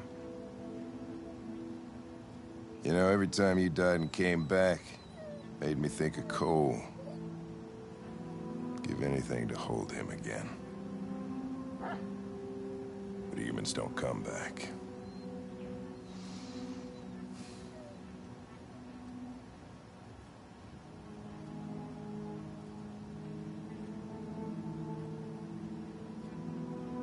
Hank, Now leave me alone.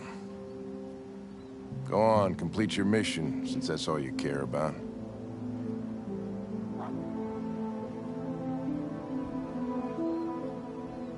Get out of here!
What's your system status? I'm okay. Bullet didn't hit any bike components. You could have been killed trying to save me, Marcus. You have to think of our people first. Nothing else matters.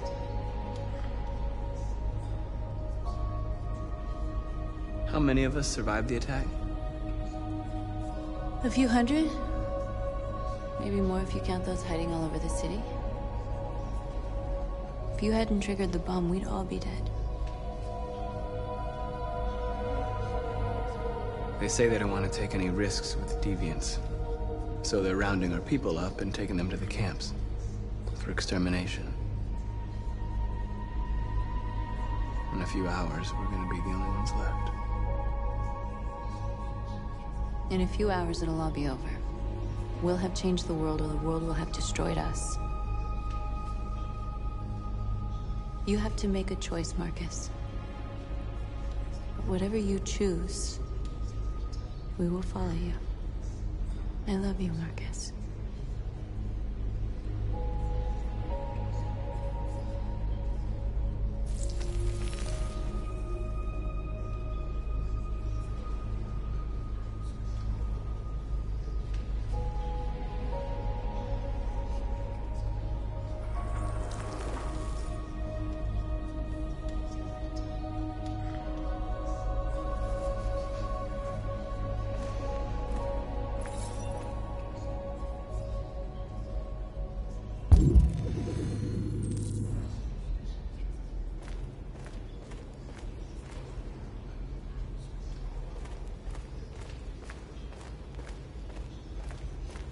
I thought you'd be safe staying with us. I was wrong. You need to leave the city while you still can. Getting Alice away from here is all that matters now. We have to catch the last bus. We might still have a chance to cross the border.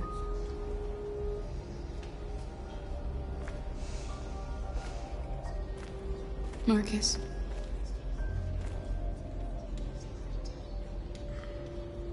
Save our people.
If it weren't for you, I'd be dead.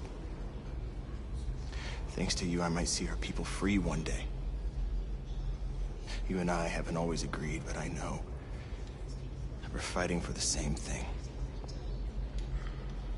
Whatever you decide, I'm with you, Marcus.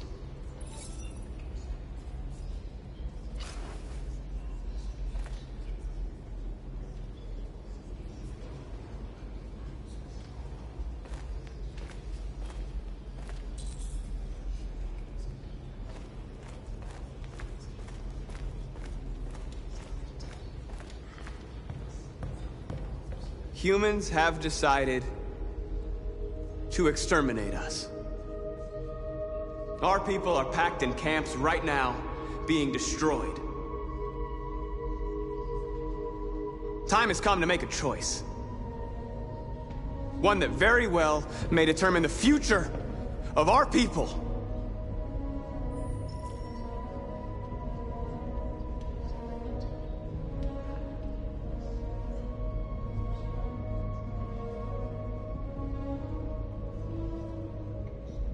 Now, if they want war, they'll get it. We are going to fight for our freedom, and we will succeed or die. Are you ready to follow me?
At 6 a.m. this morning, a national curfew was declared. Civilian movement will be strictly controlled. The right to assembly is suspended. All electronic communications are restricted, and I have granted enhanced powers to our security agencies. In addition to these measures, all androids must be handed over to the authorities immediately. Temporary camps are being set up in all our major cities to contain and destroy them. I am now asking all civilians to cooperate with the authorities and rest assured that everything in our power is being done to guarantee the security of our nation. Please! Please! Madam President! Madam President! Has the leader of the Deviants been apprehended? The deviant that is known as Marcus has not been located yet, but we will soon track it down and neutralize it. Madam President! A convoy of medical cobalt is reported missing. Army weapon stores are also said to have been robbed. Can you confirm these reports? I have no information on that at this time. Please! Madam President! Please! What can you tell us about the assault that happened last night? The FBI raided an abandoned freighter in Detroit at 10:45 p.m. yesterday. Several thousand androids were destroyed or captured. Our forces are now combing the streets to ensure that none got through the net. We are going to find them one by one and destroy them. Madam President! Please! Madam President, public opinion seems to have become increasingly favorable to the Deviants, particularly since they've adopted a peaceful approach. How do you feel about this? Public opinion is one thing, the security of the state is another. These deviants are dangerous, and my highest priority is to protect the American people. Thank you. That will be all.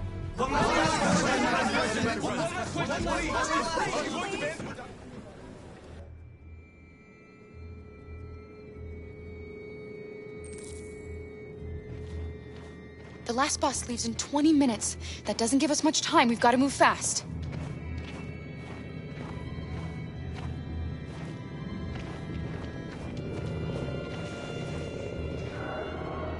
Are you all right? I'm really cold.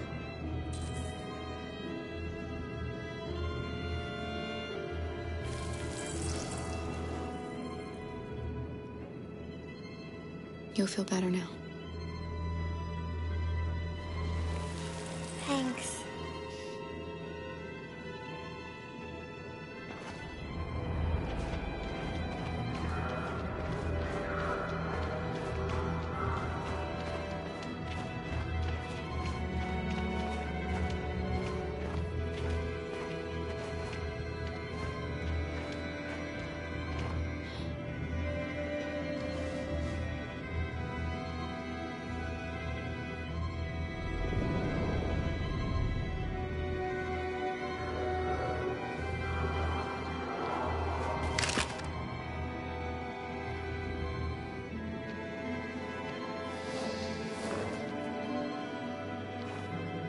Come on.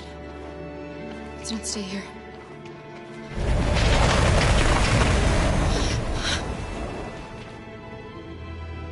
No! Please don't hurt me! Shut up on your knees! What are we gonna do? We have to keep going if we want to catch that bus.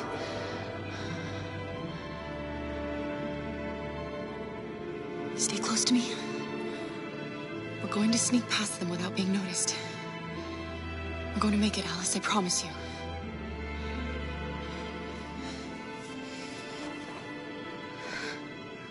Don't kill me! I didn't do anything! Shut up, I said! Are there many more? Looking at me like rats. The more you look, the more you find. No, we don't have to spend the night here. Freezing my nuts off. Give it to me. There are soldiers everywhere. We need to be careful. Come on, get moving. Hurry up, get in.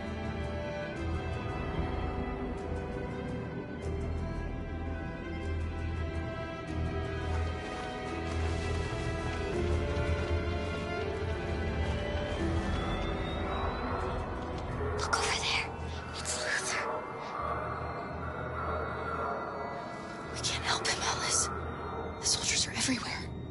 We can't just leave him. They're going to kill him.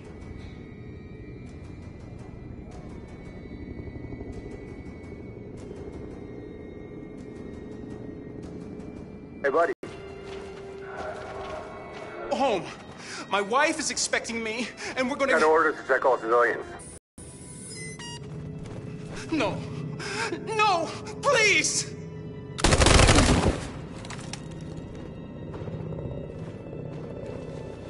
Fucking androids.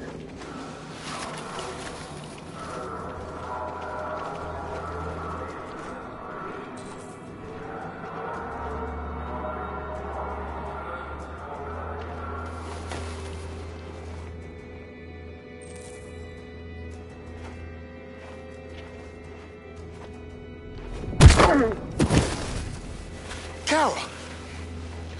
You shouldn't risk your life to save me. Where's Alice? She's hiding nearby.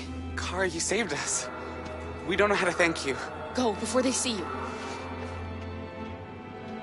Alice! Luther! I thought you were dead. I was afraid I'd never see you again. I wanted to meet you at the terminal, but they caught me along the way. Come on. We're close, but we don't have much time.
A checkpoint.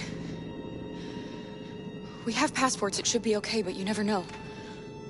Maybe we should take the detour and avoid the risk. We're almost out of time, we could miss the bus. Yeah, but it might be safer.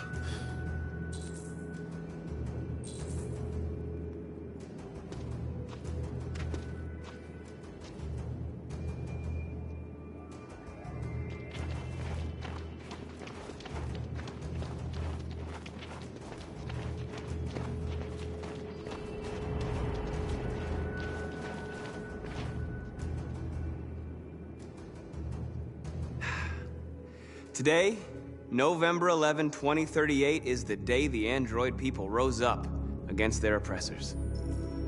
We've been fighting since dawn to liberate our fellow androids from the camps. We won't cease hostilities until we are free and negotiations begin to grant us equal rights. There are millions of us, and we will stop at nothing.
Put the rifle down and turn around with your hands in the air!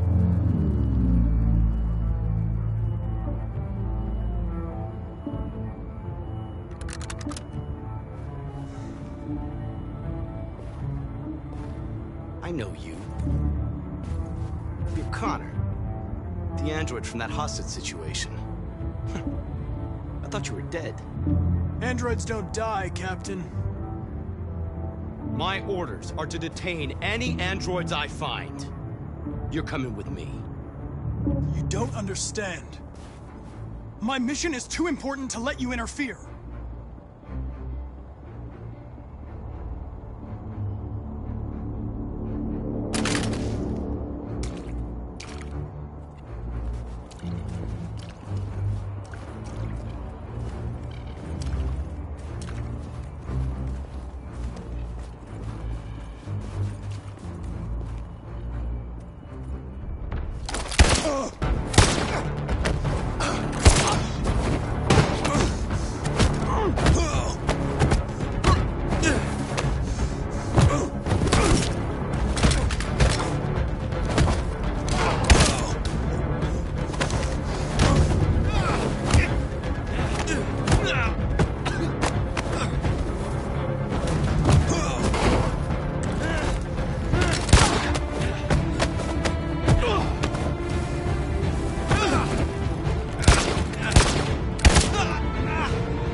You should have listened to me, Captain.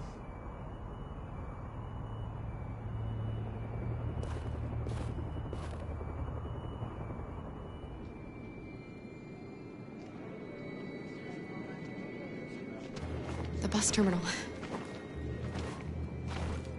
We've arrived, Alice. We made it.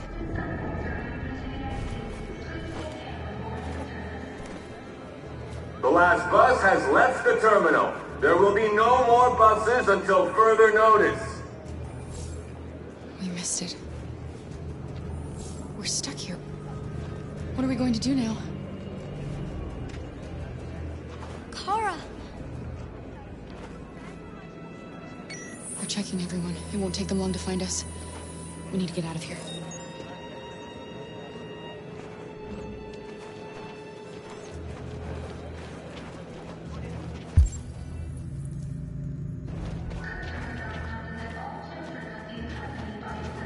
Security check.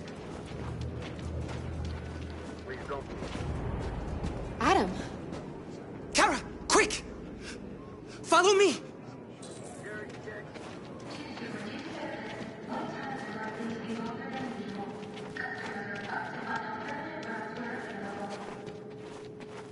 Oh, thank God you're alive.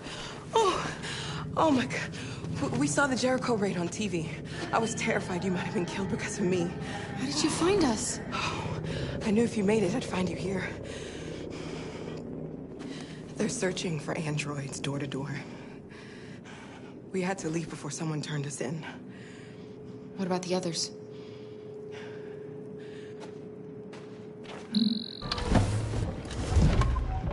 They're checking for androids on the border. But I found a smuggler who can get them across the river. It's risky, but it's the only way.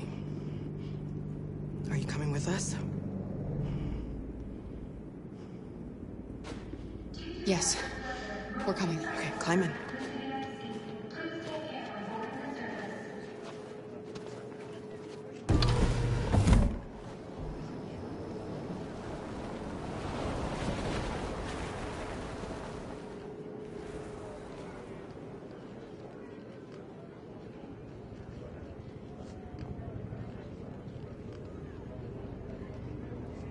And the situation is escalating towards civil war in Detroit, with our armed forces preparing to put down the android rebellion. They seem to be headed towards the camps where the androids have been interned pending destruction. Soldiers have taken up positions around the Hart Plaza camp. Authorities seem to be expecting a confrontation with the rebel androids here at any time.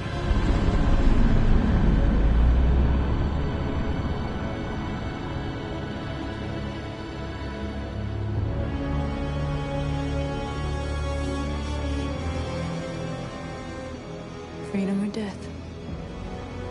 Freedom or death?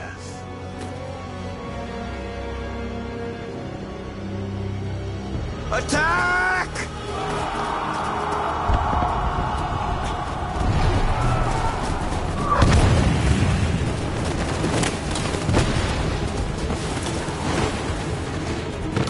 They've regrouped.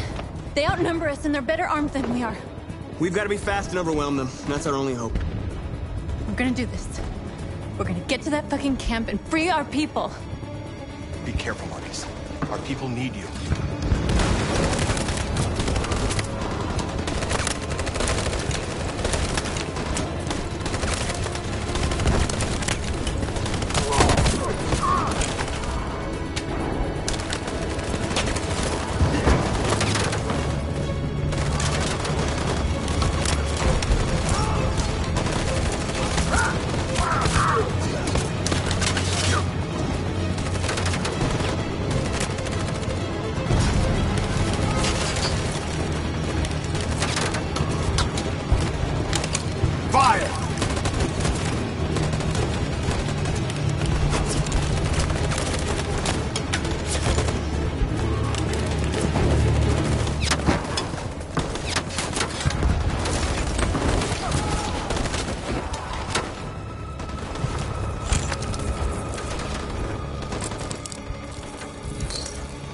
Won't save me this time, Marcus.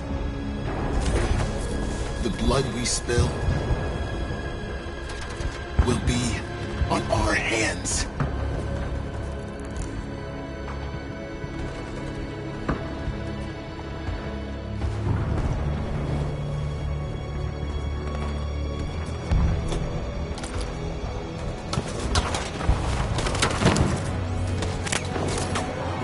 Cover me!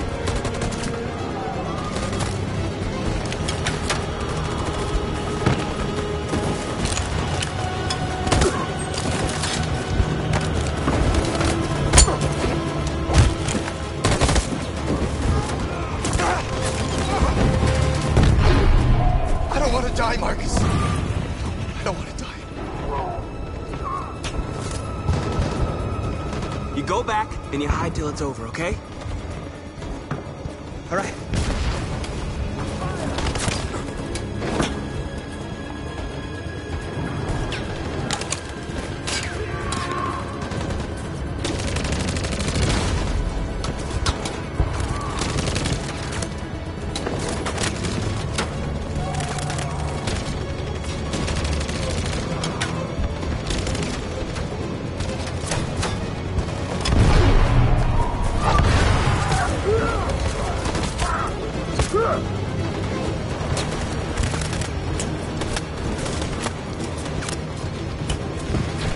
Cover me!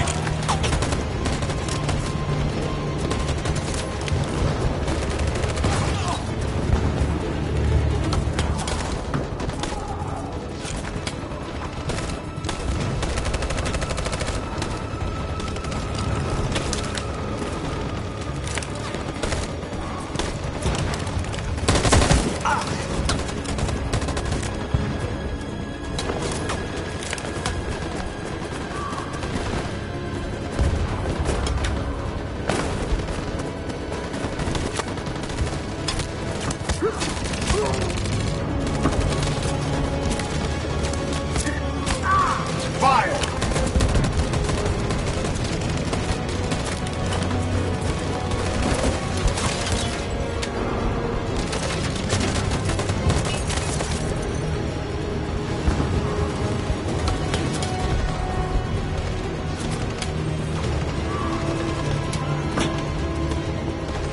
On my signal.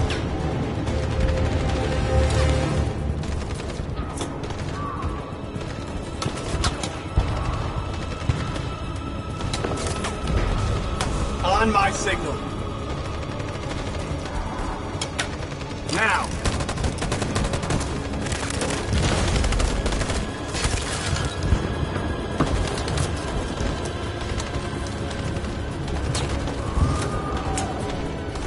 In position! On my signal. Follow me!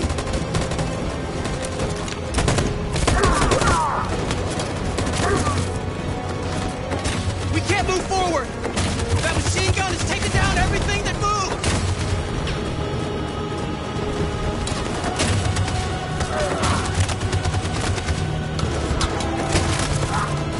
Stand by.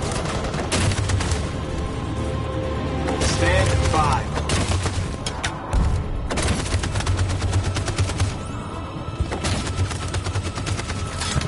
Stand by. For Jericho!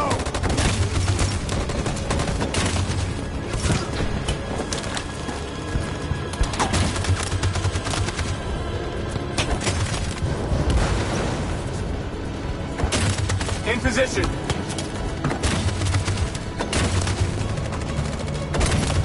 Stand by.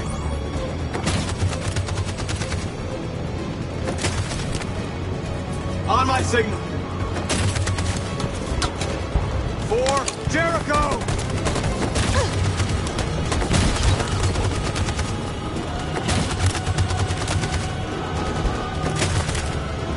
Stand by. Stand by. In position. For Jericho!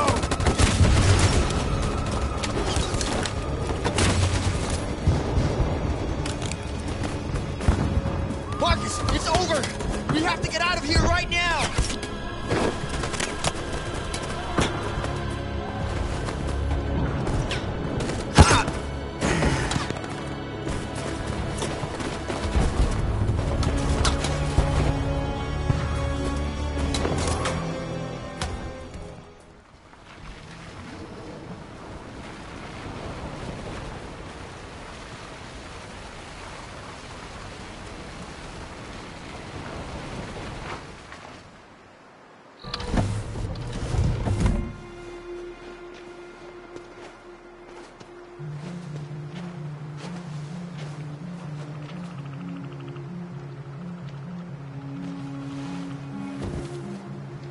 Time.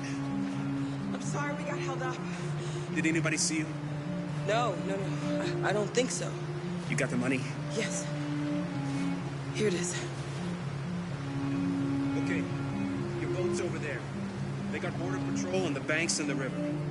Don't start your engine until you're out far enough. Okay? And watch the current.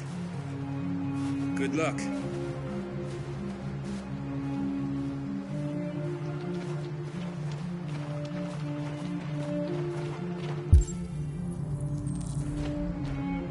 Don't worry about us. We'll be fine. It's not even a half mile to the other side. Okay, so it shouldn't take that long. Be careful, there's border patrol on the river. Thank you so much, Rose. I only wish I could take you myself. I don't like leaving you out here. Goodbye, Atlas. You take good care of yourselves. Okay, I'll see you on the other side.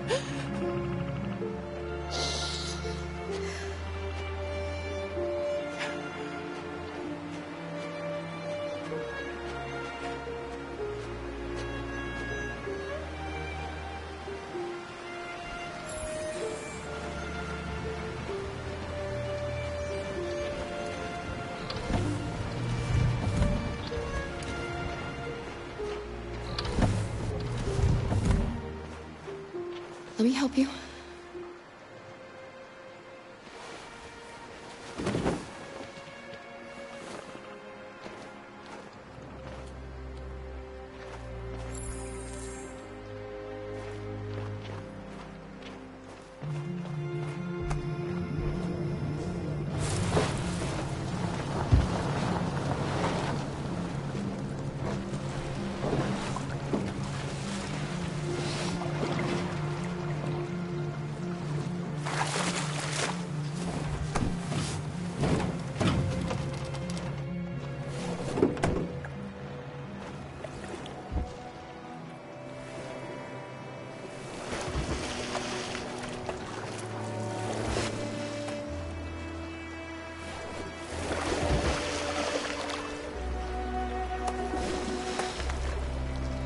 Far enough out.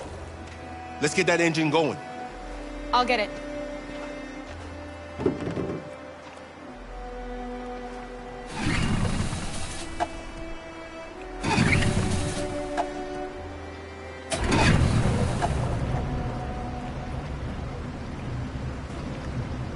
You okay, Alice? When we get on the other side, there are so many things I want to do. I want to read all the books in the world, and play music, and dance. We can do anything we want, right? We'll be free. Yes. We can do it all. We'll be like a family. We won't have to be afraid anymore. There won't be anybody giving us orders. No masters, no slaves. We'll start a new life. A life of freedom. What about you, Kara? What will you do? What will I do?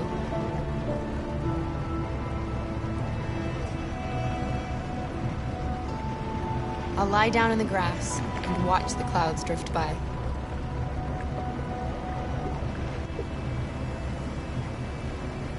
They're coming towards us! Here they come!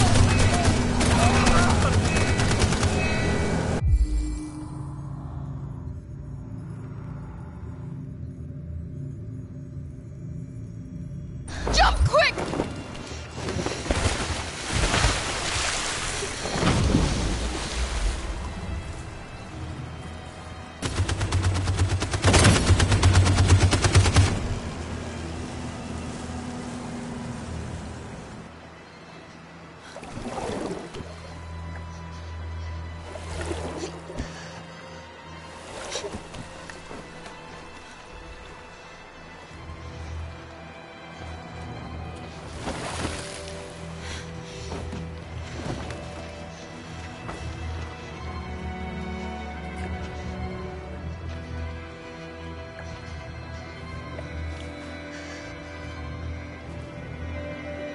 They've gone. Are you all right?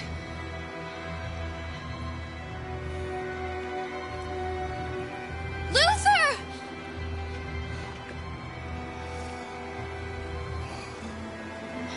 Luther. I don't want you to die. You're gonna have to continue the journey without me. The most extraordinary person I ever met, Alice. It was a machine. It made me part of a family. Take good care of Kara. You promise? Luther.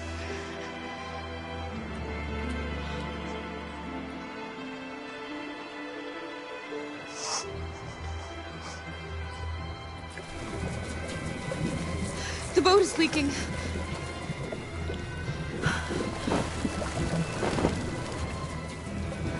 We're too heavy. We're going down. We have to get to the other side before we sink.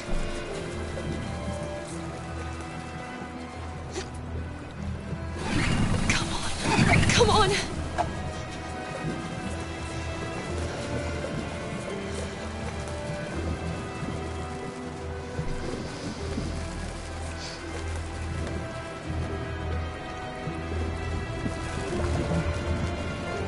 I'm sorry, Luther.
when we're so close.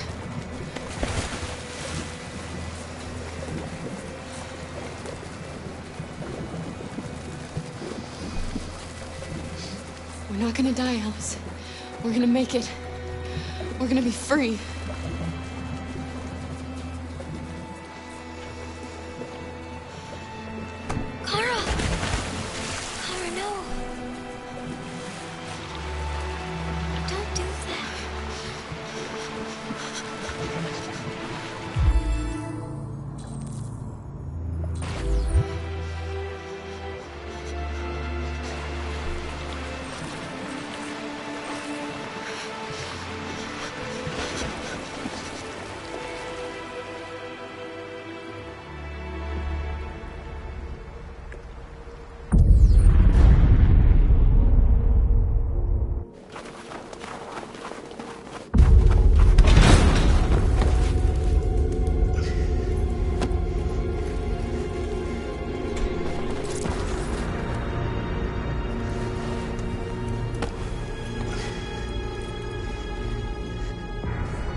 Humans won.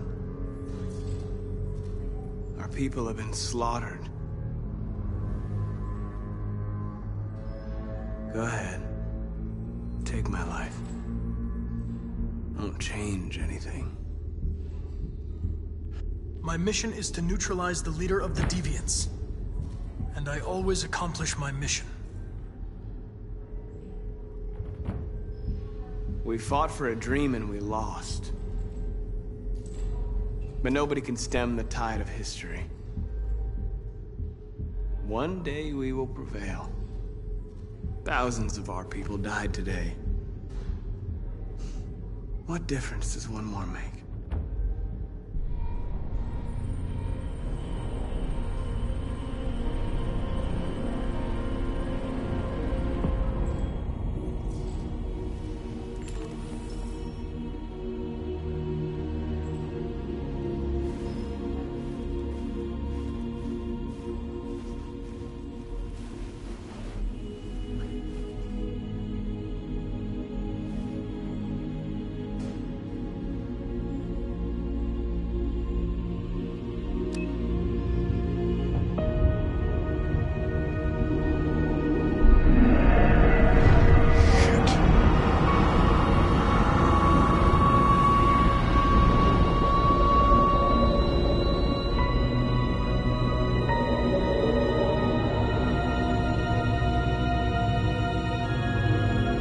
There has just been an explosion in Detroit. We still do not know what caused it, but we will... We have many unconfirmed reports, but we have no official news on exactly what it is at this time. Explosion in the south of Detroit. We still don't know if there are any victims, but these events may be linked to the Android rebellion currently taking place in the city. A dirty bomb, Madam President. My God. And the authorities have ordered the immediate evacuation of the city. If it really is a dirty bomb, then the radiation levels will be lethal for miles around. Detroit has just fallen into the hands of the Android rebellion. This is a disaster. An unprecedented disaster. Today, deviant androids triggered a dirty bomb in Detroit. This bomb released fatal levels of radioactive toxic waste. To ensure the safety of the population, the military is evacuating all civilians within a 50-mile radius. The city may remain uninhabitable for decades. This is the first time in our history that one of our cities has fallen into enemy hands.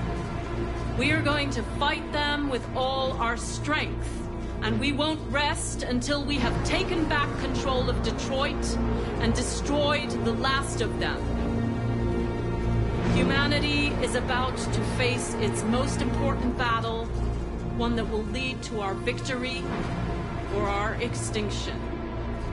May God bless you all, and may God bless the United States of America.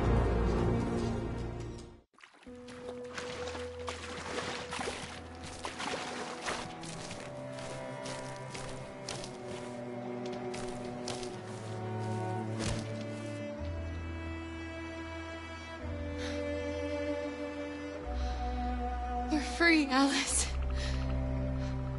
We're free. Alice?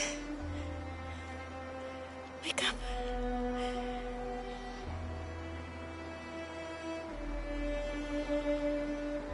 Wake up.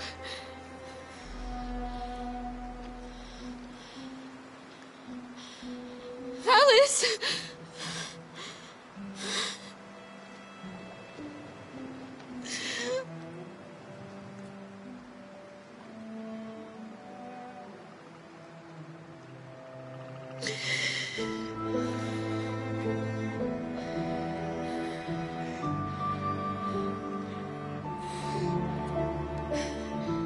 Are we there? Yes. We made it. I love you, Carl. I love you too. I love you too.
There's something I need to tell you. As I watched you play, something has changed in me. I feel different. I feel I am someone.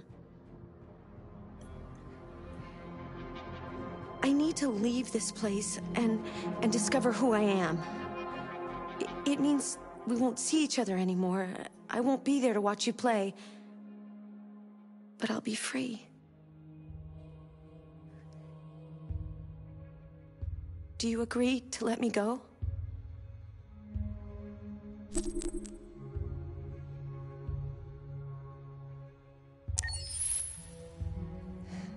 I'll never forget what you've done for me. Thank you.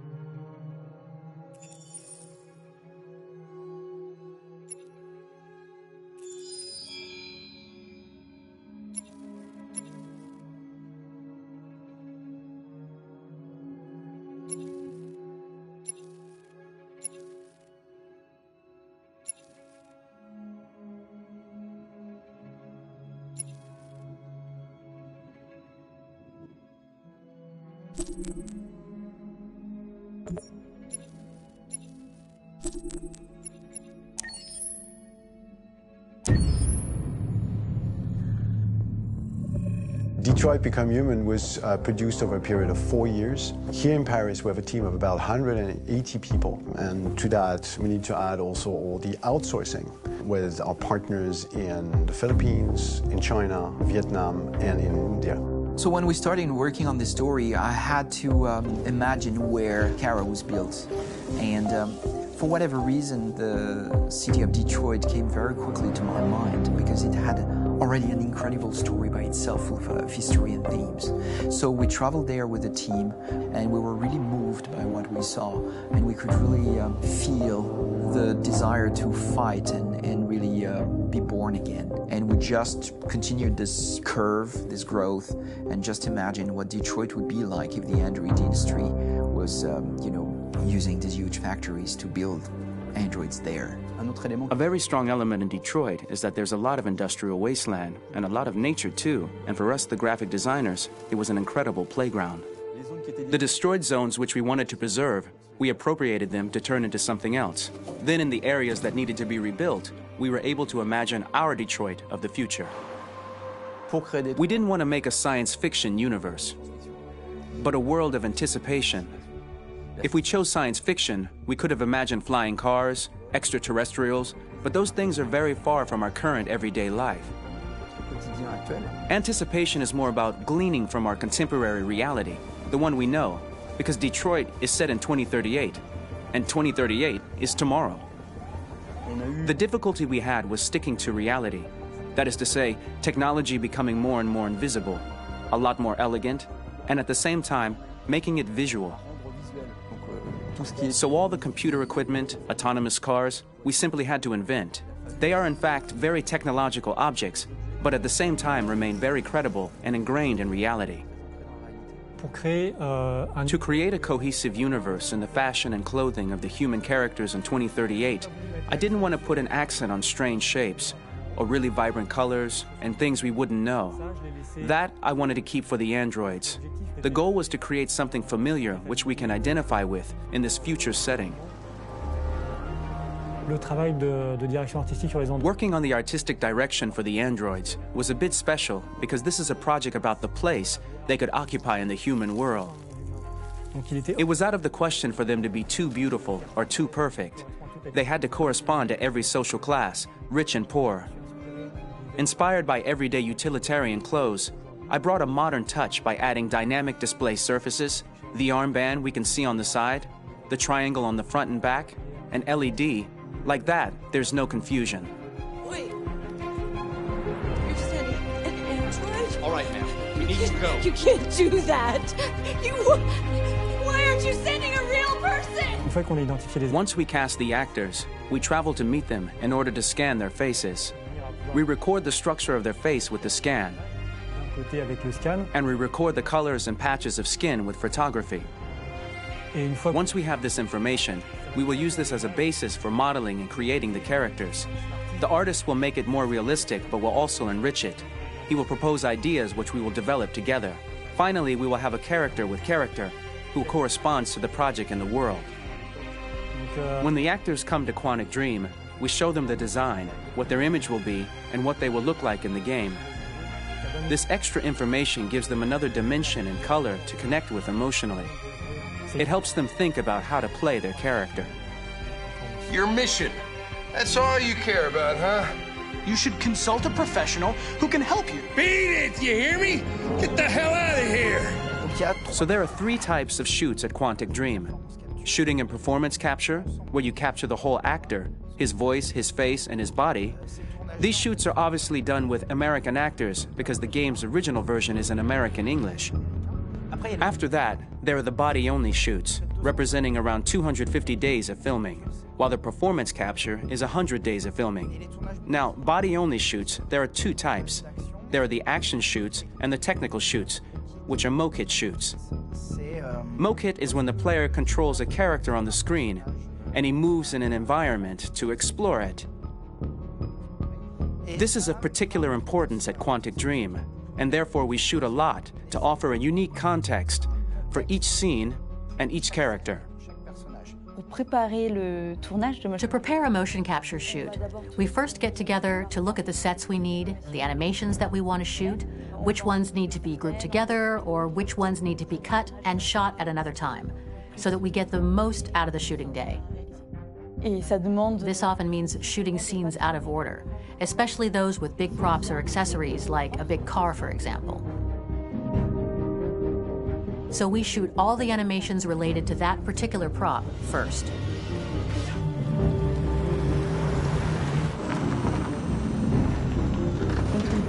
The biggest challenge for the mocap team was shooting a Spider-Man mokit. We had to build a wall and attach an actor to a harness with cables so we could pull him up and render him climbing. The shooting on this game total took about, I would say, more than a year, maybe 1 and 2 years, with about 300 actors on set. So it's quite a massive production. But so much happened on this set between the stunts and the shootings with a little girl and all these great actors that we had. It was really a very, very memorable journey for the team and for myself. Today, Detroit has over 37,000 animations. When we retrieve the motion capture data, it's just a cloud of points, which represent all the markers worn by the actors. From this cloud of points, we have a phase called retargeting, which gives us a skeleton. This skeleton will be applied to the characters of the game. There is still work to be done, but this gives us the main movements. Since we are working on something very realistic, we must recognize the actor and also recover all the emotion he expresses in his performance. We use a system of facts, an identity card for each actor. We make the actor do a whole range of facial expressions. Then we recover all the expressions and paste the animations on a puppet that Jan has prepared. I then recover and refine these poses. I might stretch the lip, reinflate a cheek, tiny details that make the finished product really capture the actor. Because of the nature of our mocap system today, when we receive the animations, we're missing eye movements, and so the character has that dead look. He really has no eyes, so then it's a big part of the work for the animators to find the regard of the actor in relation to his position, in relation to the body, etc. It was crazy when I saw the newest model for Kara, because they've been working on it and working on it, and this was the first time I literally jumped in my seat. It not only looked so much like me, it was the fact that it looked so lifelike. It wasn't that it looked just like it was a camera, it was something else, you know, but it looked alive. It's exciting, and it's kind of terrifying. Game after game, we learned the rules of optics and filming, and our goal with Detroit Become Human was to have cameras that would actually emulate the optics of a real physical camera. So basically dealing with real-world imperfections was our main task, and just to make cameras look as real as we can. Once the animations are shot and processed by the animation department, integrated and polished, we film them. That is to say, we really do a mise en scène, as in cinema. The real difficulty of our job is to know if these cameras are telling us something. Are they in the emotion of the scene? Do they describe exactly what the action must convey, what must be felt? The most important challenge for me was one of the final scenes where Marcus decides to start the revolution and go to the battlefield. Very quickly, we imagined this to be a huge sequence shot. We wanted the feeling of a cameraman running behind us while showing Marcus, the androids who help him, the person shooting at us, etc. Above all, it was necessary to say to oneself, this scene is very violent but does not glorify war. On the contrary, that war is something improbable and absurd. It was really a fun challenge. The idea was to say we have 3 characters. We would like each of them to have a specific cinematography. We wanted Kara to be much more filmed with some kind of handheld camera, to have something very living, very breathing. For Connor, we wanted something very cold and very perfect. And for Marcus, we wanted something epic and spectacular. So it was about the filming, but it was also about the photography. So we worked with a director of photography to give each character a different lighting, different key colors. Each of them would have their own worlds. And finally, we worked with the composers, so they would create a specific sound for each character, so each would have his own world and his own style.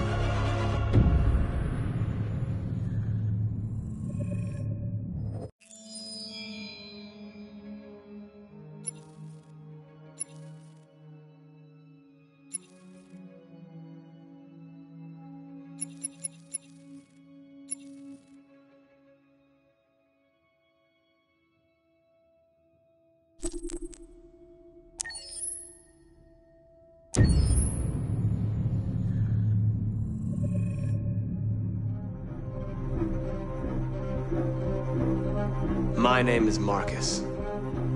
My name is Connor. My name is Kara. I am one of them. This is our story.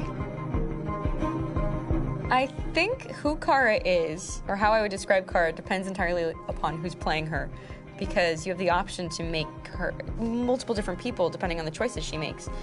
But I think she does start out incredibly naive, incredibly innocent, and kind of hapless. I'm sure we used to be friends before I was reset. Maybe we can be friends again. She's a person who's characterized, I think, by empathy. She's a person who really, she just comes from her heart. You'll never leave me, right? Promise you'll never go. I promise. Kara, please!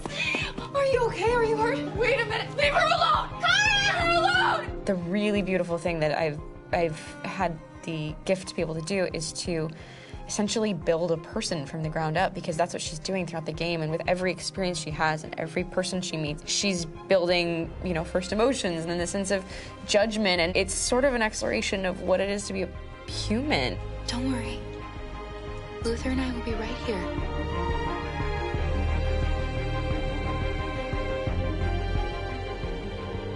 David and the creators have painted a really intriguing and engaging picture of a near future where we rely upon androids for a lot of our service class business, the class that serves us, that helps us, that handles our baristas and our drivers and our housemaids. And what is humanity, where we tap into it, how and why we treat each other the way that we do.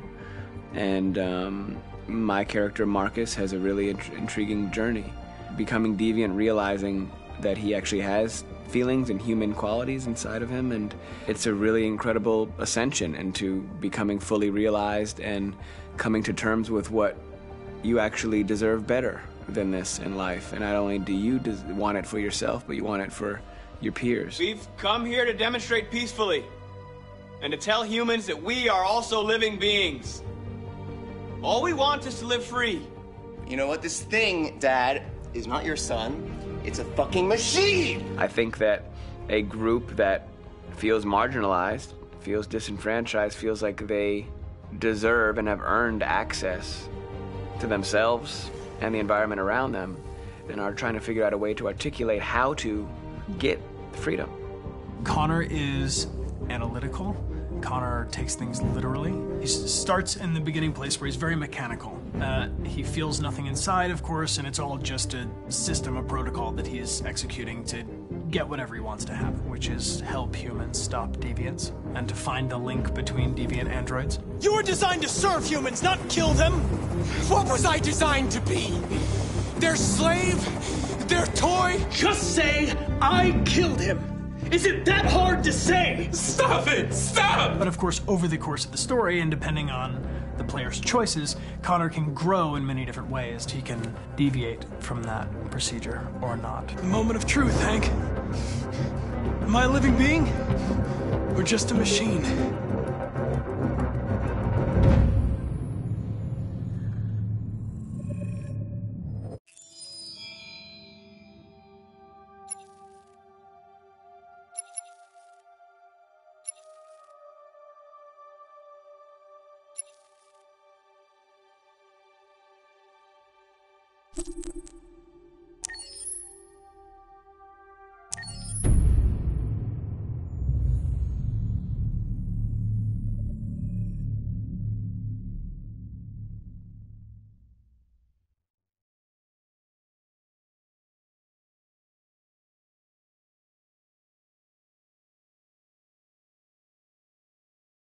Hold on, just a little while longer.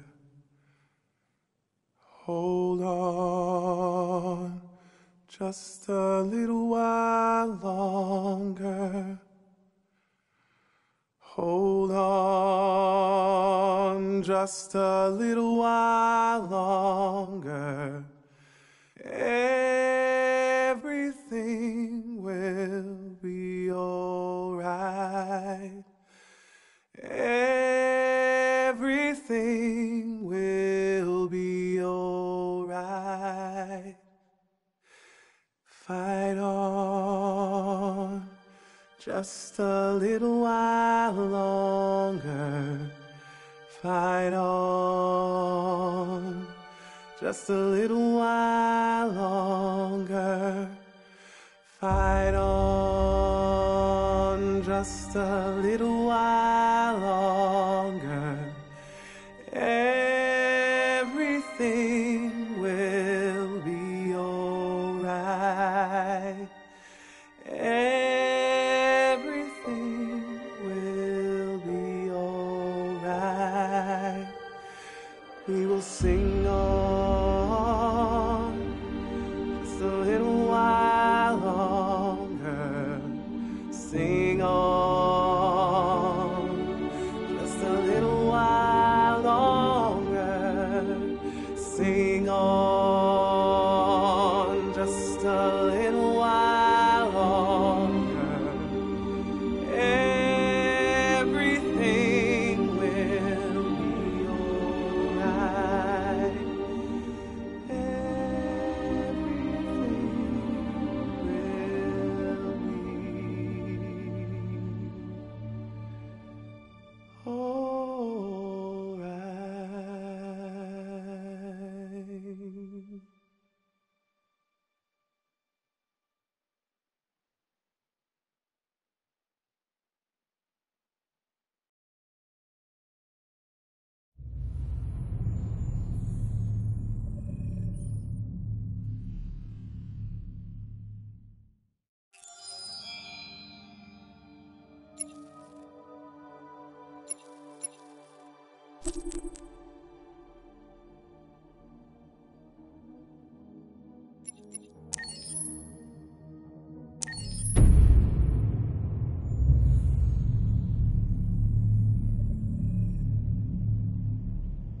For starters, what should I call you?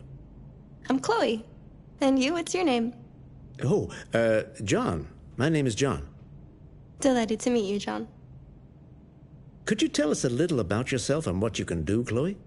Of course. I'm the first personal assistant built by CyberLife. I take care of most everyday tasks like cooking, housework, or managing your appointments, for example. And I understand you're the first android to have passed the Turing test. Could you tell us a little more about that? I really didn't do much, you know. I just spoke with a few humans to see if they could tell the difference between me and a real person. It was a really interesting experience. But this is the first time in history that man has created a machine more intelligent than himself. I gather your brain can perform several billion operations per second. Is that right? Absolutely. But I only exist thanks to the intelligence of the humans who designed me. And, you know, they have something I could never have. Really? And what's that? A soul.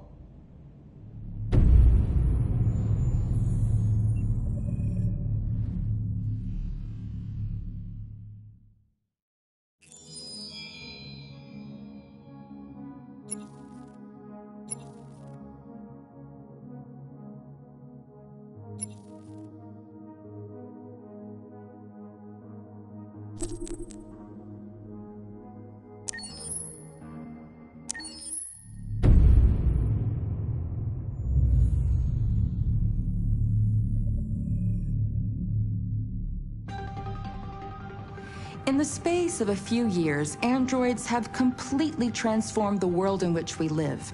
By letting androids into our homes and factories, the CyberLife company has made them everyday technology.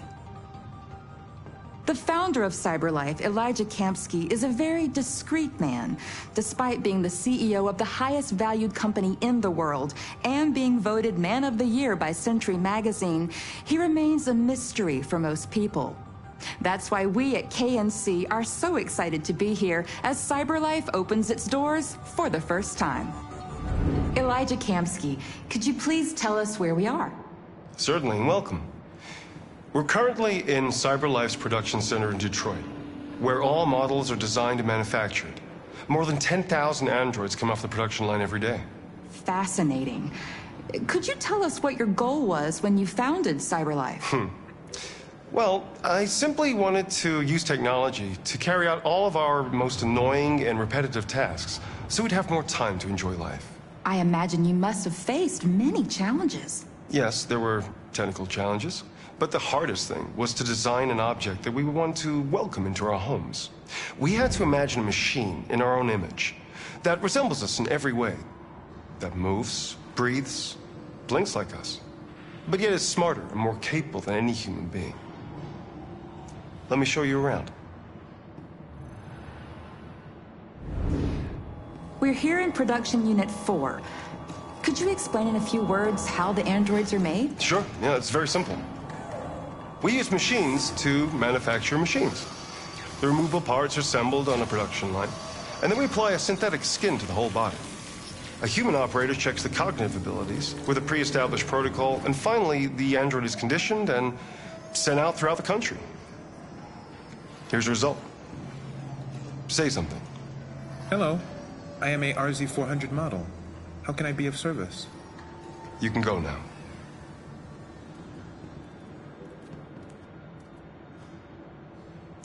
Our androids are already replacing humans in many fields. For example, they represent more than 80% of all university professors and 63% of all medical staff. Tomorrow they'll replace our soldiers, and who knows, maybe one day, our leaders, to make the best decisions in humanity's interest. Come on. Replacing humans with machines has led to record unemployment of 28%. What do you think about the situation? Okay. The first steam engines also caused an increase in unemployment. But no one today would imagine turning back the clock. Artificial intelligence makes everyday lives easier. Nothing can stop progress. What's happening here is inevitable. These days, more and more people choose to live with an android rather than another human being. Does this development worry you?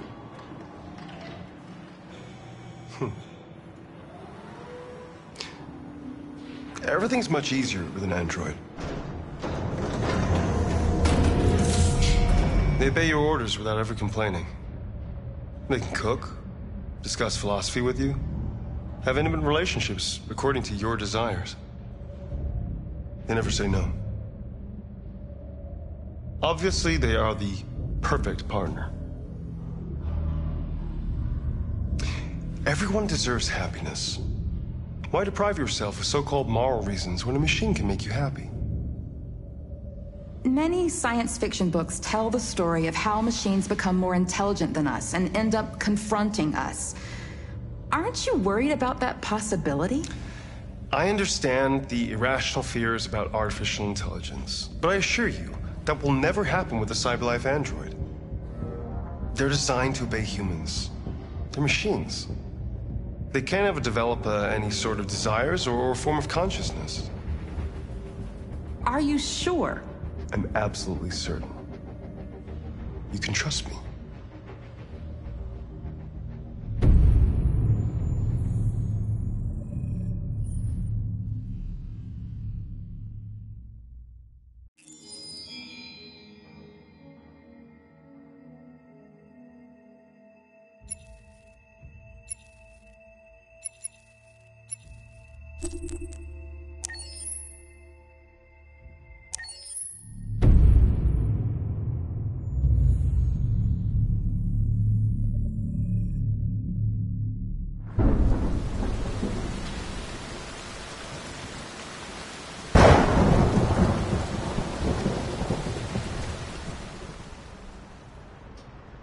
Rock-a-bye baby in the treetop. When the wind blows, the cradle will rock. When the bough breaks, the cradle will fall.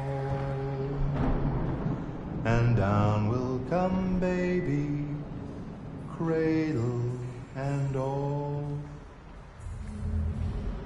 Rock-a-bye baby in the treetop. When the wind blows, the cradle will rock. When the bough breaks, the cradle will fall. And down will come baby, cradle and all. Rock-a-bye baby in the treetop. When the wind blows, the cradle will rock. When the bough breaks, the cradle will fall. And down will come baby, cradle and all.